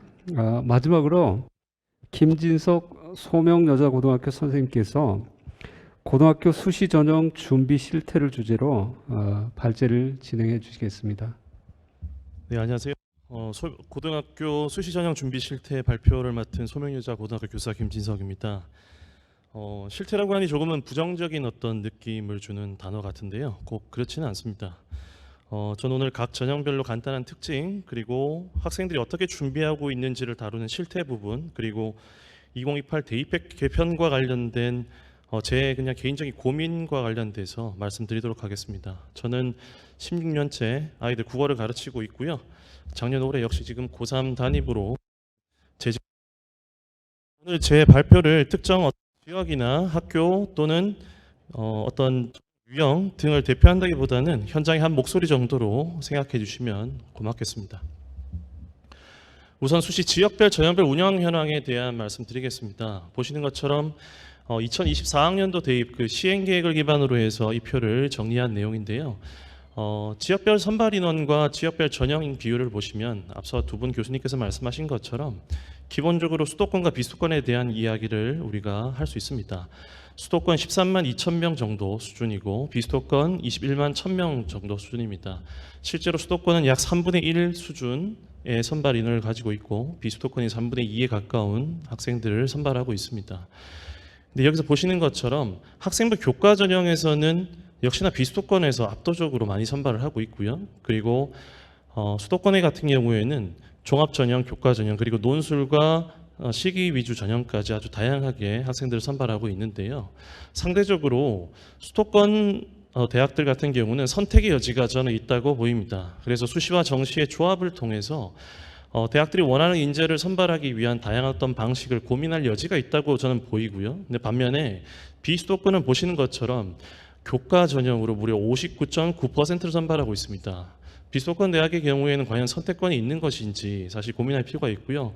아래 빨간색 체크 표시를 우측 하단을 보시면 아시겠지만 비수도권 대학의 경우에는 실제로 수시에서 거의 90%에 가까운 수준으로 선발을 하고 있고요. 수시를 통해서 선발하지 않으면 대학이 원하는 학생들을 선발하기 힘든 수준이라는 걸 이게 방증하는 자료라고 보입니다. 그리고 그 중에서도 종합 전형이나 논술 전형 또는 시기 실적 위주 전형처럼 학생들에게 뭔가 추가적인 부분을 요구하는 그런 전형보다는 조금은 더 단순한 전형이라고 볼 수 있는 교과 전형을 통해서 학생을 최대한 많이 선발하기 위해서 노력하고 있음을 확인할 수 있습니다. 이제 각 전형별로 저는 이제 전형에 대한 간단한 특징과 그걸 바탕으로 한 고등학교 현장의 실태라고 했습니다. 실태라기보다는 전 상황이라는 표현이 좀 맞을 것 같고요. 그리고 그것을 바탕으로 해서 2028에 대한 대입 개편과 관련된 제 나름의 고민 또는 생각해야 할 거리들을 조금씩 말씀드려 보도록 하겠습니다. 학생부 교과 전형은 기본적으로 긴 준비 기간이 필요합니다. 너무 당연하게도 5학기 이상의 준비가 필요하고요. 그 반면에 간편하게 전형이 진행되는 특성이 있습니다. 수도권 지역에서는 수도권은 지역 균형 선발 그걸 학교장 추천 전형의 형태로 많이 선발하고 있고요. 비수도권에서는 지역 인재 전형의 형태로 그리고 또 교과 일반 전형의 형태로 선발을 해서 방금 보신 것처럼 거의 60%에 가까운 학생들을 선발하는 최대 전형이라고 할 수 있습니다. 당연히 교과 전형은 학교가 중심인 전형이고요. 지역이나 학교 유형을 떠나서 누구나 어디서나 준비가 가능하다는 측면에서 의미가 굉장히 큰 전형이라 볼 수 있습니다. 당연히 학생들이 성실하고 꼼꼼함을 갖추고 있다면은 좋은 결과를 얻을 수 있는 전형이고요. 게다가 수도권의 많은 대학들 그리고 지방 거점 국립대 등을 포함해서 수능 최저 학력 기준을 요구하고 있는 대학들을 준비하는 학생이라면 그 부분에 대한 준비가 가능했었을 때 역시 또한 좋은 성과를 거둘 수 있는 전형이라 볼 수 있습니다. 다만 우리가 보통 생각하는 것과 다르게 교과 전형이 굉장히 단순하다고만 생각하는 경향이 좀 있는데요. 실제로 보면 생각보다 전형 방식이 굉장히 다양합니다. 어떤 학년을 더 비중을 더 두느냐에 대한 부분도 있고요. 그 다음에 공통 과목뿐만 아니라 일반 선택 그리고 진로 선택 과목에 대한 어떤 다양한 어떤 반영 방식 등등을 통해서 전형 방식이 생각보다 좀 다양한 측면이 있다라는 거. 그리고 또한 전형 변화를 시킴으로 해서 대학들이 변화를 줌으로 해서 현장에서는 이런 부분들을 꼼꼼하게 확인하고 지원을 하는데 전략을 세우지 않으면 조금 어려운 부분들이 생기는 경우들이 있습니다. 2028 대입 개편과 관련해서 고민해 볼 거리라고 생각하는데요. 우선 제일 첫 번째 성취평가제가 확대된다라는 게 만약에 확정이 된다면 교과 전형의 입시가 지금보다도 더 이른 시기에 결정이 될 가능성이 크다는 겁니다. 현재도 지금 고3 학생들 같은 경우는 진로 선택 과목의 어떤 선택 비율이 고3이 될수록 굉장히 커지고 있기 때문에 고등학교 3학년의 교과 성적의 의미가 상대적으로 좀 축소된 게 사실입니다. 그러다 보니 고등학교 2학년 때 이미 교과 전형과 관련된 전형에 어느 정도 방향성이 정해지는 경향이 강한데요. 만약에 지금의 진로 선택 과목뿐만 아니라 2028에서 일반 선택과 융합 선택까지 해당되는 부분까지 성취평가제로 많이 확대가 된다면 실제로 고등학교 이제 2학년이 아니라 고등학교 1학년 교과 성적이 대입 교과 전형에 굉장히 큰 비중을 차지하게 될 가능성이 높다고 보입니다. 실제로 두 번째 이제 대학의 경우에 그러다 보니 변별에 대한 부분들을 고민할 수가 있는데요. 이수단이라든지 성취도 및 성취도 비율 등과 관련된 정량 평가 방식에 대한 고민이 분명히 필요할 거라고 저는 생각이 되고요. 일부 대학의 경우에는 변별에 대한 고민도 당연히 하실 거라고 봅니다. 그러다 보면 교과 전형에 대한 어떤 축소라든지 또는 전형 요소의 추가 가능성 등에 대해서 고민하실 수 있다고 생각하는데 문제는 이걸 고등학교 현장의 입장에서 바라보자면 이런 어떤 변화에 대한 고민이나 이런 것들이 현장에 가장 빨리 전달되는 그 시점이 고등학교 2학년 4월 말입니다. 시행 계획을 통해서 학생들에게 전달되는 시기가 고등학교 2학년 4월 말이기 때문에 그때는 이미 학생들이 선택 과목이라든지 이런 것들에 대한 선택이 거의 결정이 된 상태거든요. 그렇기 때문에 이런 변화에 대한 것들도 역시 대학이 됐든 교육부 또는 대기업 차원에서 최대한 빠른 시일 안에 힘드시겠지만 어떤 식으로든 현장에 전달될 수 있도록 하는 노력이 기울어져야만 교과 전형이 조금 더 안정적으로 현장에서 준비할 수 있고 또 진행될 수 있다고 저는 생각합니다. 학생부 종합전형 준비 실태 부분입니다. 대입제도 공정성 강화 방안 2019년 11월 28일에 발표된 이후로 실제로 현재 고등학교 2학년에 해당되는 2024학년도 대입에서 최종적으로 완성된 형태를 볼 수 있습니다. 초록색으로 표시가 되어 있는 수상 경력과 독서 활동 사항이 미반영되는 부분들이 가장 큰 변화라고 볼 수 있고요. 이제 추천서는 이미 폐지가 됐고 자기소개서 역시 축소 과정을 거쳐서 내년부터 폐지가 됩니다. 그러다 보니 현장에서는 당연히 종합전형 준비를 하는 데 있어서 학생부 영역이 1번부터 8번까지 학교생활기록부 총 8개 영역이 있지만 이 8개 영역 중에 당연히 올해 대입 기준으로는 3, 5, 6, 7, 8번과 같은 이 학생부의 영역에 집중할 수밖에 없고요. 2024학년도 대입의 경우에는 수상 영역과 독서 활동 사항이 대입에 반영되지 않기 때문에 이 수상과 독서 활동 사항을 제외한 나머지 창의적 체험 활동 그리고 교과학습 발달 상황 그리고 행동특성 및 종합 의견에 더욱더 관심이 쏟아질 수밖에 없습니다. 학교 역시 수상 경력과 독서 활동 사항이 기울였던 학교 그리고 학생들의 노력을 창의적 체험 활동이나 또는 교과학습 발달 사항 그리고 행동특성 및 종합 의견에 어떻게 녹여낼 수 있을지에 대한 고민들을 많이 하고 계십니다. 종합전형은 교과전형과 달리 상대적으로 길고 어려운 준비 과정이 필요하고 실제로 전형 역시도 마찬가지로 길고 어려운 과정이라고 생각합니다. 수도권 수시 전형 기준으로 봤었을 땐 최대 전형이고요. 미기재, 미반영 방금 보셨던 것처럼 거기에다가 블라인드 평가까지 도입되면서 학교는 학교대로 학생들의 장점을 어떤 식으로 또는 학교의 어떤 상황, 학생의 상황을 어떤 식으로 보여줄지에 대한 고민이 커졌고요. 대학은 대학대로 학생들에 대한 기록이 부족하다는 하소연을 듣곤 합니다. 그러다 보니까 어쨌든 입시와 관련지어서 생각해 보면 어쨌든 학생들은 성적에 집중할 수밖에 없고요. 그 외에 수업 활동, 수업의 활동, 그리고 과목 선택에 대한, 즉 교육 과정과 관련된 선택에 관심이 굉장히 증가하고 있습니다. 어쨌든 현장에서는 수업에 더욱더 집중하고 있고, 그리고 기록의 질적인 측면을 위해서 굉장히 노력하고 있습니다. 학교 역시 자동봉진에 해당되는 창의적 체험 활동에 대한 부분뿐만 아니라 아까 보여드렸던 것처럼 독서나 경시대와 관련된 부분들이 이제 반영되지 않기 때문에 어떤 식으로든 아이들의 역량이 잘 드러날 수 있게끔 노력을 어떤 식으로든 방향을 전환하려고 노력하고 있고요. 자유교육과정과 같은 어떤 그 도입을 통해서 학생들의 역량을 보여주기 위해서 노력하고 있습니다. 저 역시 최근 한 10여 년 정도를 입시와 관련된 일을 직간접적으로 계속 하고 있는데요.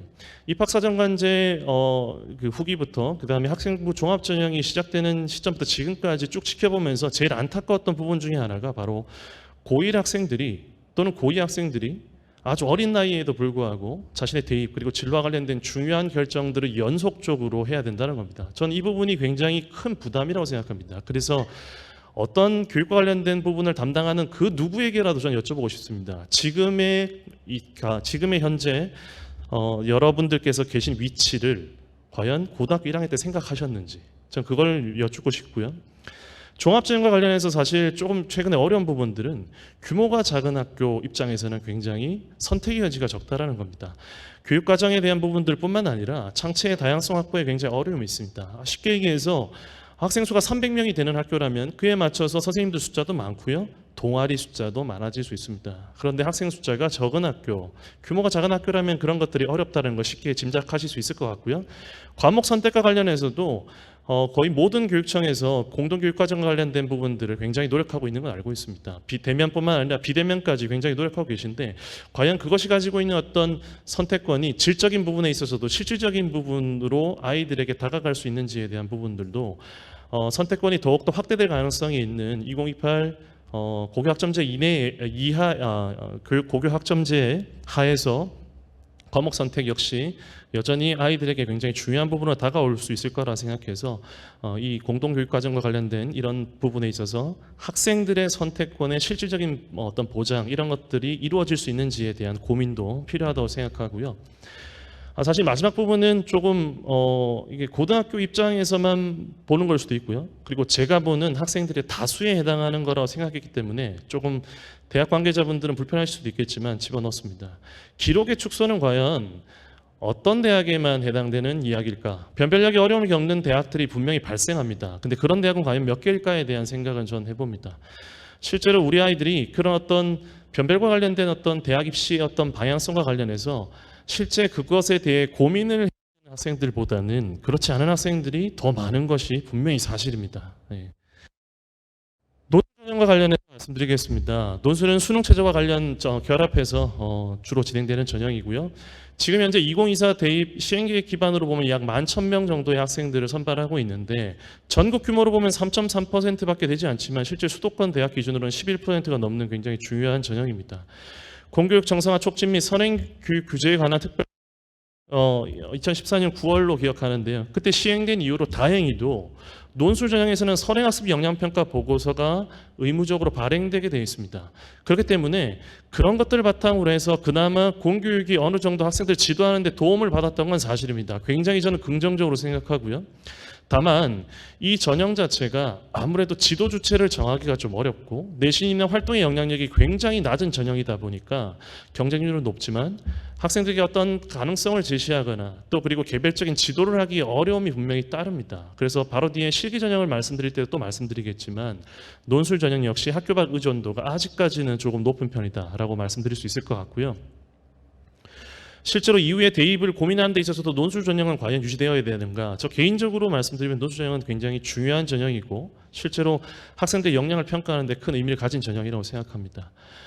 다만 이제 공교육 정상화법의 득실과 관련된 의미와 관련해서 말씀드리면 그 두 번째 줄에 있는 것처럼 사고력, 논리적 표현력 그리고 창의력 등 미래를 살아가는 데 필요한 역량을 평가할 수 있는 전형인가라고 질문했었을 때 최근에 약간 정형화되고 있는 경향이 있지 않나라는 생각을 좀 해봅니다. 그리고 맨 마지막 줄에 있는 것처럼 교과 성적의 영향을 낮게 유지하는 것이 과연 바람직한가 또는 교육적인가에 대한 고민도 필요하다고 생각하고요. 실제로 교과 성적의 반영 비율을 굉장히 낮추고 있는 대학들이 좀 늘고 있고, 그리고 교과 성적의 반영 비율이 아예 없는 대학들도 굉장히 다수입니다. 물론 학생들이 교과 전형이나 종합 전형에 대한 준비가 잘 되어 있지 않을 경우에 수시에서는 논술 전형을 통해서 또는 시기 전형, 그리고 정시의 수능을 위주의 전형을 통해서 학생들이 자신의 어떤 희망하는 대학을 도전할 수 있는 기회가 반드시 있어야 된다고 생각하기 때문에 또 기회 측면에서 봤었을 때 논술 전형은 당연히 의미가 있다.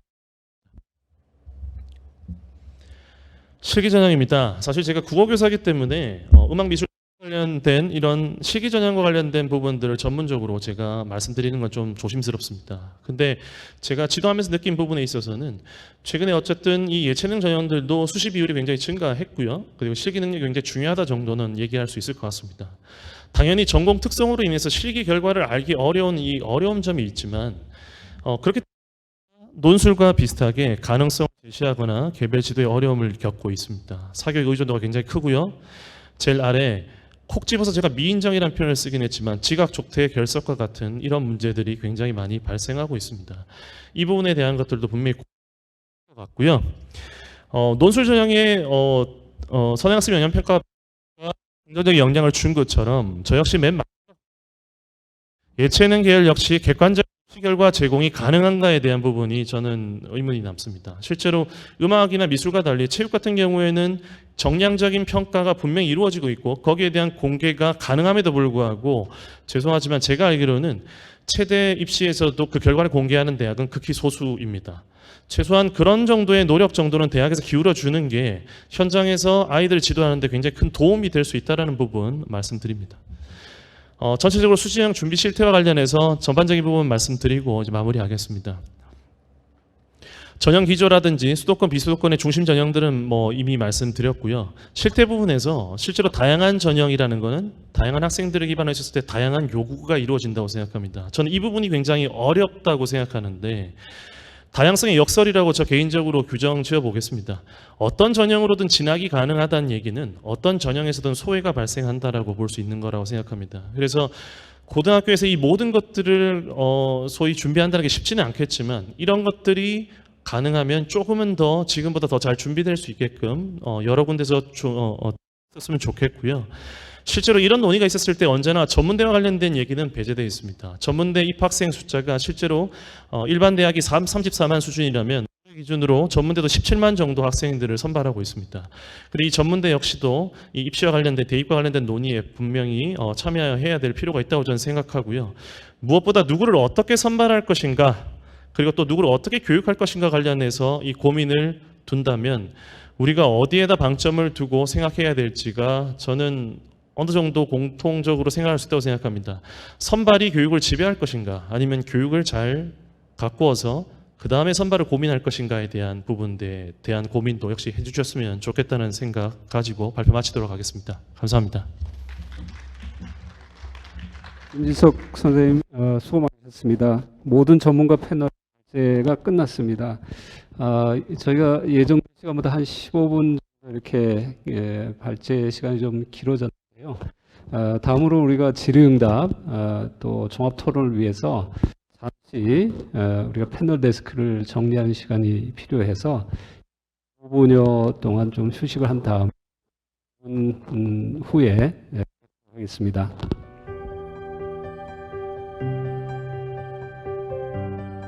네, 이어서 청중 분들의 질의를 바탕으로 해서 종합토론을 시작하도록 하겠습니다.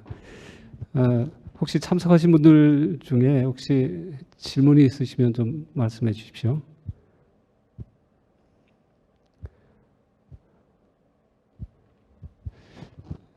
질문이 없으시면 유튜브로 시청하고 계시는 시청자분들께서 질의응답 좀 보내주시는데요.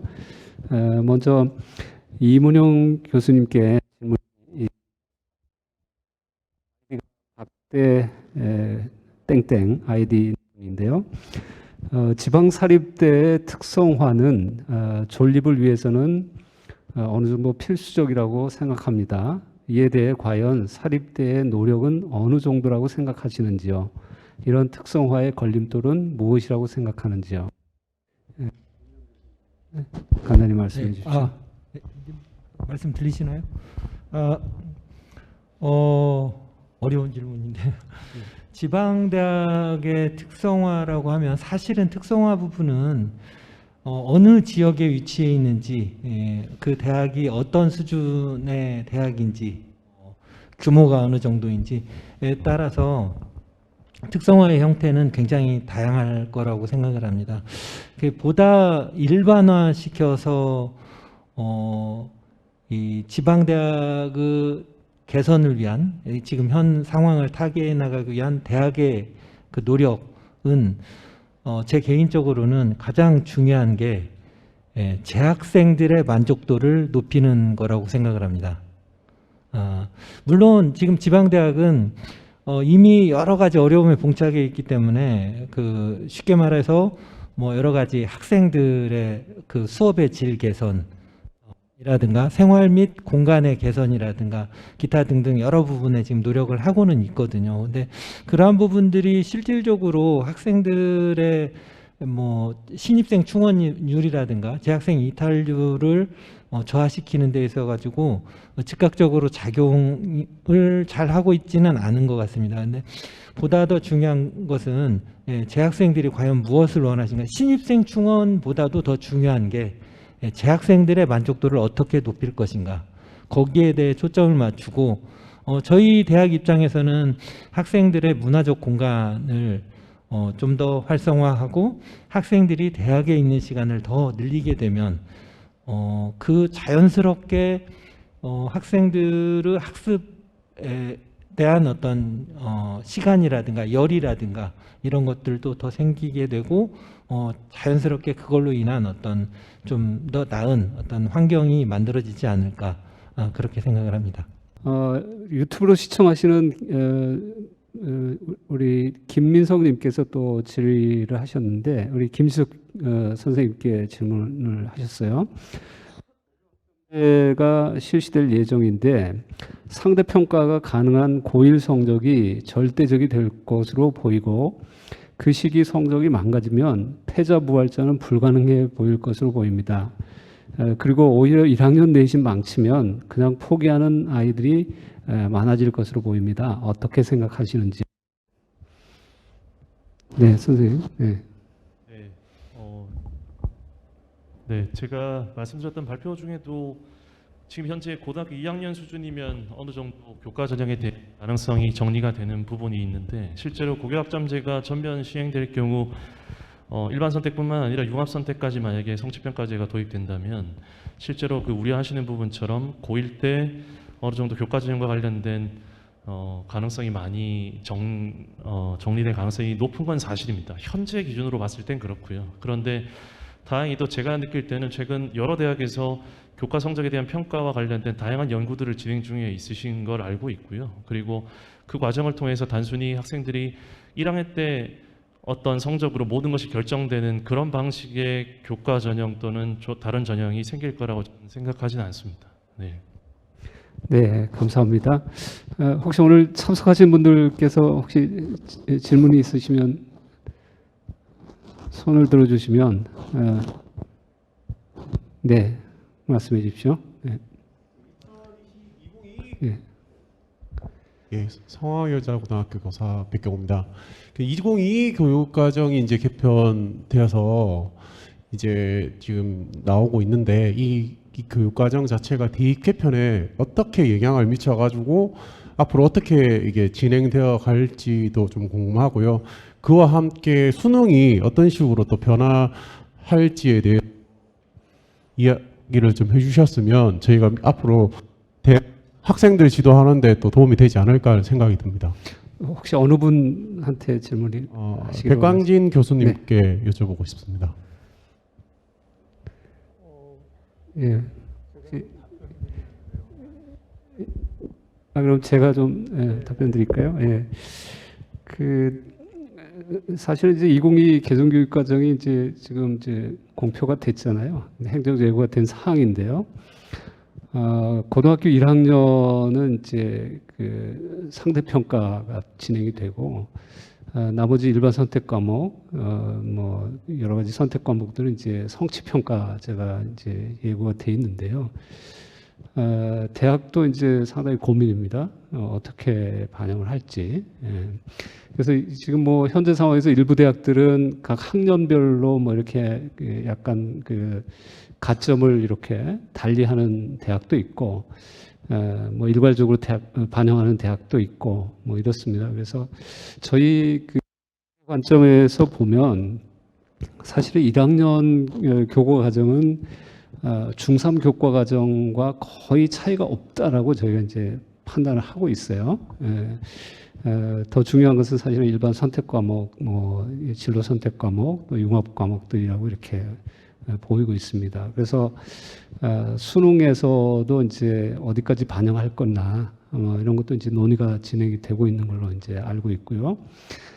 수능도 이제 뭐 그 성취평가제처럼 절대평가로 진행할 거냐, 어떻게 할 거냐, 이것도 이제 아마 연구 논의가 진행이 되고 있는 걸로 알고 있습니다. 그래서 아마 조만간에 그 결과들이 좀 논의가 되지 않을까 싶고요. 수능에서 사실은 모든 그 선택 과목까지 다 반영하기는 어려울 걸로 저는 이제 개인적으로 생각을 합니다. 왜냐하면 수능이라는 것이 하루에 제한된 시간에 굉장히 많은 과목들을 시험을 보기 때문에 이걸 다 볼 수 있을까, 이런 이제 어려움이 있는 제도라고 보고요. 제 생각에는 이제 그 선택 과목들은 사실은 대학에서 전공에 필요한 필수적인 과목들을 각 대학들이 계열별로 이제 반영하기 위해서 연구를 진행 중에 있습니다. 그래서 서울시내 주요 5개 대학이 현재 연구를 진행하고 있고, 내년 초쯤에 아마 저희가 좀 발표를 해서 학생들이 좀 대학 진학에 참고할 수 있도록 이렇게 할 예정입니다. 뭐 또 다른 질문 혹시 있으십니까? 없으시면 우리 유튜브로 시청하시는 우리 시청자분께서 질문이 있으신데요. 김영대 분께서 학교에서는 성취평가를 지향점으로 가고 싶으나 여전히 대학에서는 학생들의 숫자, 즉 등급을 원하고 있습니다. 이에 대해 어떻게 생각하시나요? 백광진 교수님한테 질문을 하셨어요. 네.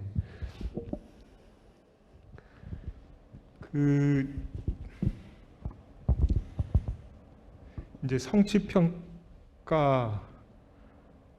그게 지금의 이제 제도상으로 보면 고교학점제랑 연동이 돼 있는 그런 제도를 도입하신다고 그러는 거잖아요.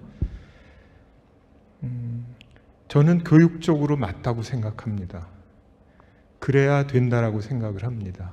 그러니까 이렇게 이 일렬 대오로 위에서부터 딱 순서대로 할 게 아니고, 어느 정도의 그 과목이 혹은 어떤 내용이 지향하는 바가 있어서 그거를 성취할 수 있는지, 성취했는지, 그리고 성취를 못했다 그러면은 성취를 한 친구들이 그것을 도와서 같이, 혹은 선생님과 동료들이 같이, 아주 바람직한 제도라고 생각을 합니다.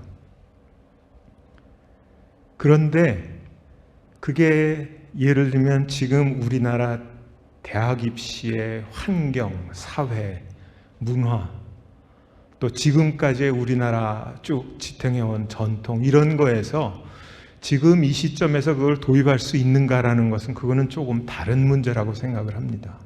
그래서 좋은 것임에도 불구하고 그거를 언제 어느 시점에 어떤 준비 상황에서 그런 것들을 도입할 수 있는지, 그것은 저는 좀 다른 이야기라고 생각을 합니다. 그래서 제 개인적으로도 지금 질문 주신 그런 내용은 우리나라 교육 혹은 뭐 중고등학교뿐만 아니고 대학에서도 그렇게 그런 교육으로 지향하는 것이 맞다고 생각하는데요. 그거를 실질적으로 현장에서 도입을 해서 응용을 하고 그대로 적용을 하려면 우리의 어떤 사회 문화적인 이런 전반의 입시의 어떤 제도 정책 등등에서 이런 내용들이 바뀌지 않은 상태에서는 쉽지 않다고 생각을 합니다. 제가 딱 잘라서 말씀을 못 드려서 죄송한데요. 옳은 제도인데 지금 이 시점에서 우리가 그것을 도입해서 과연 그 현장에서 그것을 적용해서 뭔가를 할 수 있을까라는 점은 후속 조치가 따르지 않고서는 쉽지 않은 일이라고 저는 생각을 합니다. 이게 좀 길어져서 죄송한데 아주 단적인 예로예요. 제가 의과대학에 있으니까 말씀을 드릴게요. 아주 비슷한 예입니다. 제가 의과대학에서 선생으로 있으면서 혹시 기억하시는지 모르지만은 의학전문대학원 제도가 잠시 도입됐었습니다. 의과대학 선생으로 있으면서 의학전문 제도가 참 좋았습니다. 여러 면에서. 일반 학부를 마친 학생들이 의과대학에 들어오거든요. 그러면은 교육이나 모든 면에서 참 좋았습니다. 그런데 우리나라에는 맞지 않는 제도였습니다. 제가 보기에. 왜냐하면 그 밖에 기초학문이 완전히 무너지고요. 그리고 우리나라는 의사가 되고 나서 군의관을 가잖아요. 아주 싼 값에 군의관 인력, 뭐 보건소 인력 이런 부분들을 다 그분들이 감당을 했었는데 이제는 학부를 마치고 오니까 군복무를 마친 학생들이 들어오니까 군의관 자원이 없는 거예요. 나라가 그거를 감당할 수 없어요. 일반 의사를 고용을 해서 그런 일을. 그러니까 굉장히 좋은 제도인데 그러니까 구미 선진국에서 뭐 성공한 제도 중에 하나라고 다들 자평을 하잖아요. 인정을 하고. 그러나 과연 우리나라에 맞는 것인가? 그거는 조금 다른 이야기였습니다. 그래서 도입이 됐다가 철회했잖아요. 저는 성취평가제도 굉장히 좋은 제도인데 그것을 어떻게 교육과 입시와 이런 것에서 담아낼 수 있을까? 이거는 정말 치열한 그런 그 연구와 준비가 있지 않고서는 쉽지 않지 않을까 이런 생각을 합니다. 네. 답이 됐는지 모르겠습니다. 네, 감사합니다. 혹시 다른 질문 혹시 있으신가요? 없으시면 유튜브로 시청하시는 시청자분께서 질문을 주셨는데요. 학생부가 대입을 준비하기 위한 기록지로 변질되고 있습니다. 이에 대한 생각을 묻고 싶습니다. 우리 선생님께 좀 질의를 하셨습니다.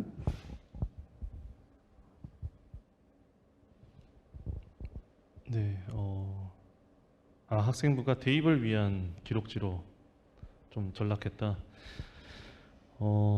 제가 마지막에 CT에서 말씀드렸던 것처럼 우리가 지금 대입 개편을 논의하는 과정에서 중심을 어디에 둬야 되냐에 따라 저는 생각이 달라질 수 있다고 생각합니다. 실제로 학생을 어떻게 선발할 것인가에만 초점을 둔다면 그런 말씀이 저는 맞는 말씀이라고 생각합니다.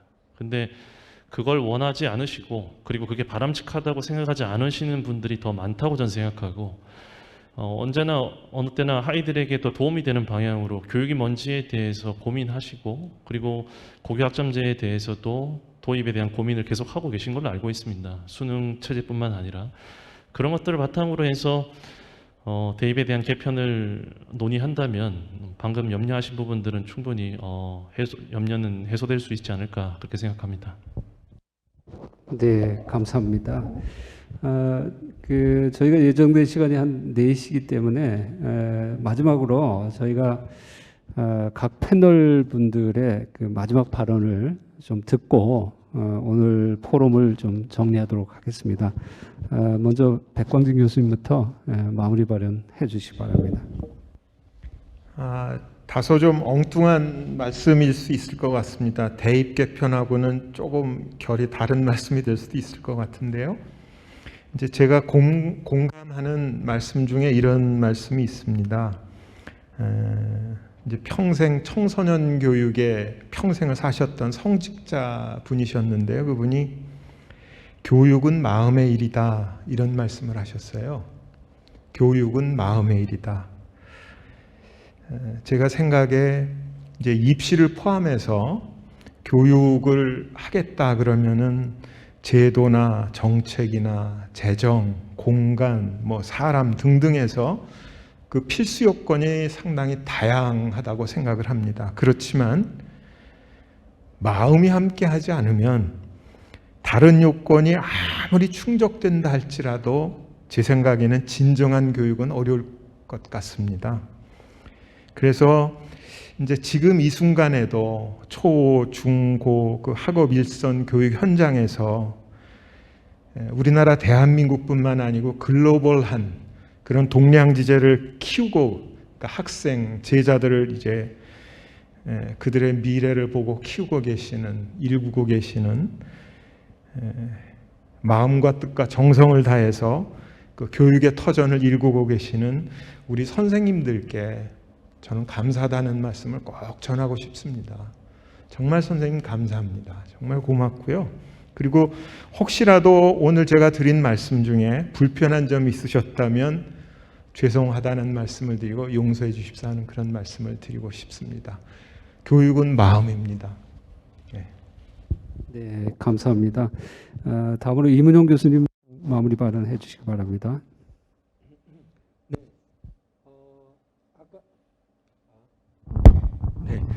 아까 그 질의의 특성화의 가장 큰 걸림돌이 무엇인지를 물으셨더라고요. 그 대답을 못해서 맞아 말씀드리면 결국은 우리나라 대부분의 대학의 어려움은 결국 재정의 문제가 아닌가 생각을 하거든요. 이 재정을 어떻게 해결할 것인가. 사실 거의 모든 특히 지방사립대는 등록금 의존도가 매우 높기 때문에 결국 학생들은 숫자에 의존을 했는데 이 구조를 어떻게 고쳐나갈 것인가가 하나의 숙제라고 생각을 하거든요. 결국 이제 뭐 선진국 OECD 선진국의 경우는 정부에서 상당 부분을 재정을 갖다가 부담을 해주고 있기 때문에 그런 부분의 해결이 필요하다라는 생각이 들고요. 또 한 가지 말씀드리고 싶은 거는 지금 뭐 여러 가지 지금 유튜브를 통해서 질의 의견이 올라오고 있는데 저도 이제 의과대학에 속해 있지만 사실 이 대입이라는 과정이 일부 소수 상위권 학생들의 변별을 위한 대입은 아니라고 생각을 하거든요. 거기에만 자꾸 초점을 맞춰서 개선을 요구를 하고 변화를 요구를 하고 그런다고 하면 결국은 똑같은 그 쳇바퀴 형태로 돌아갈 거라고 생각을 합니다. 그래서 보다 많은 학생들을 그 학생들의 잠재력을 발휘할 수 있는 그런 대입의 장이 되었으면 하는 이제 바람이 있고요.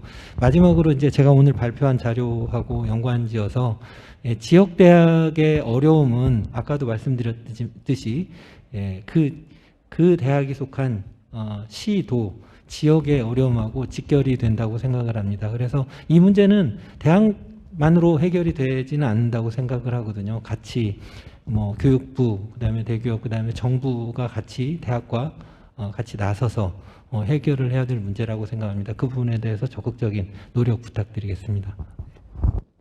네, 감사합니다. 마지막으로 우리 김지석 선생님께서 마무리 발언해 주시길 바랍니다. 네. 1차 포럼에서도 성균관대 입학처장님께서 말씀하셨던 게 떠오르는데요. 입시나 교육을 통해서 이 세상 전체를 바꾸는 게 쉬운 일이 아니라는 말씀에 저는 크게 공감했습니다. 그런데 2014년도에 처음에 학생부 종합전형이 들어왔었을 때 현장의 어려움과 곤란함을 생각해 보면 그 이후로 대학들과 그리고 현장의 많은 선생님들 그리고 학생 학부모님들이 다 노력하셔서 어떤 한 전형이 정착해가고 그리고 그 이후로 교육 현장을 바꾸는 모습을 보면서 저는 굉장히 큰 희망을 봤었습니다. 사실 그 희망을 볼 수 있게끔 또 깊이 고민하시고 그리고 현장에 도움이 될 수 있게끔 해주는 그런 좋은 방향이 나왔으면 좋겠다는 말씀드립니다. 네, 감사합니다. 저희가 이제 두 번째 그 2028 대입제도 개편 전문가 포럼을 했는데요. 제한된 시간 때문에 또 굉장히 많은 분들이 여러 가지 질문도 해주셨는데 저희가 좀 3차도 이제 준비를 하고 있기 때문에 여러 가지 질문들은 또 다음에 또 소화를 하도록 하겠습니다. 질의응답과 진행 토론을 마치도록 하겠습니다. 감사합니다. 네, 감사합니다. 송주빈 회장님 그리고 세 분의 발제자님들 너무 수고 많으셨습니다. 네, 오늘 이제 계획된 일정은 모두 마쳤고요. 오늘 2차 포럼 마무리하기 전에 한 가지만 안내 말씀드리겠습니다. 지난번 1차 포럼 때도 말씀을 드렸는데 저희가 교육부 홈페이지에 대입 개편 개선안 관련해서 의견 게시판을 열어두고 있습니다. 뭐 자유롭게 오셔서 아무 얘기든 해주셔도 좋으니까 시간 날 때 한번 방문해 주시면 좋을 것 같고요. 회장님 말씀해 주신 것처럼 저희가 3차 포럼도 계획 중에 있습니다. 저희 이제 많은 분들의 의견을 들어서 대입제도 개편에 대해서 의견을 나눌 수 있는 그런 자리를 마련하도록 하겠습니다. 오늘 이제 현장 참석자는 조금 많지는 않으시지만 온라인상에서 200여 분이 계속 같이 행사에 참여를 해주셨습니다. 3차 이후에 포럼도 많은 분들이 참여하실 수 있도록 저희가 적극적으로 홍보하고 그렇게 하도록 하겠습니다. 오랜 시간 동안 참석해 주신 여러분 너무 감사드리고요. 이상으로 제2차 2028학년도 대입 개편 전문가 포럼을 마치도록 하겠습니다. 감사합니다.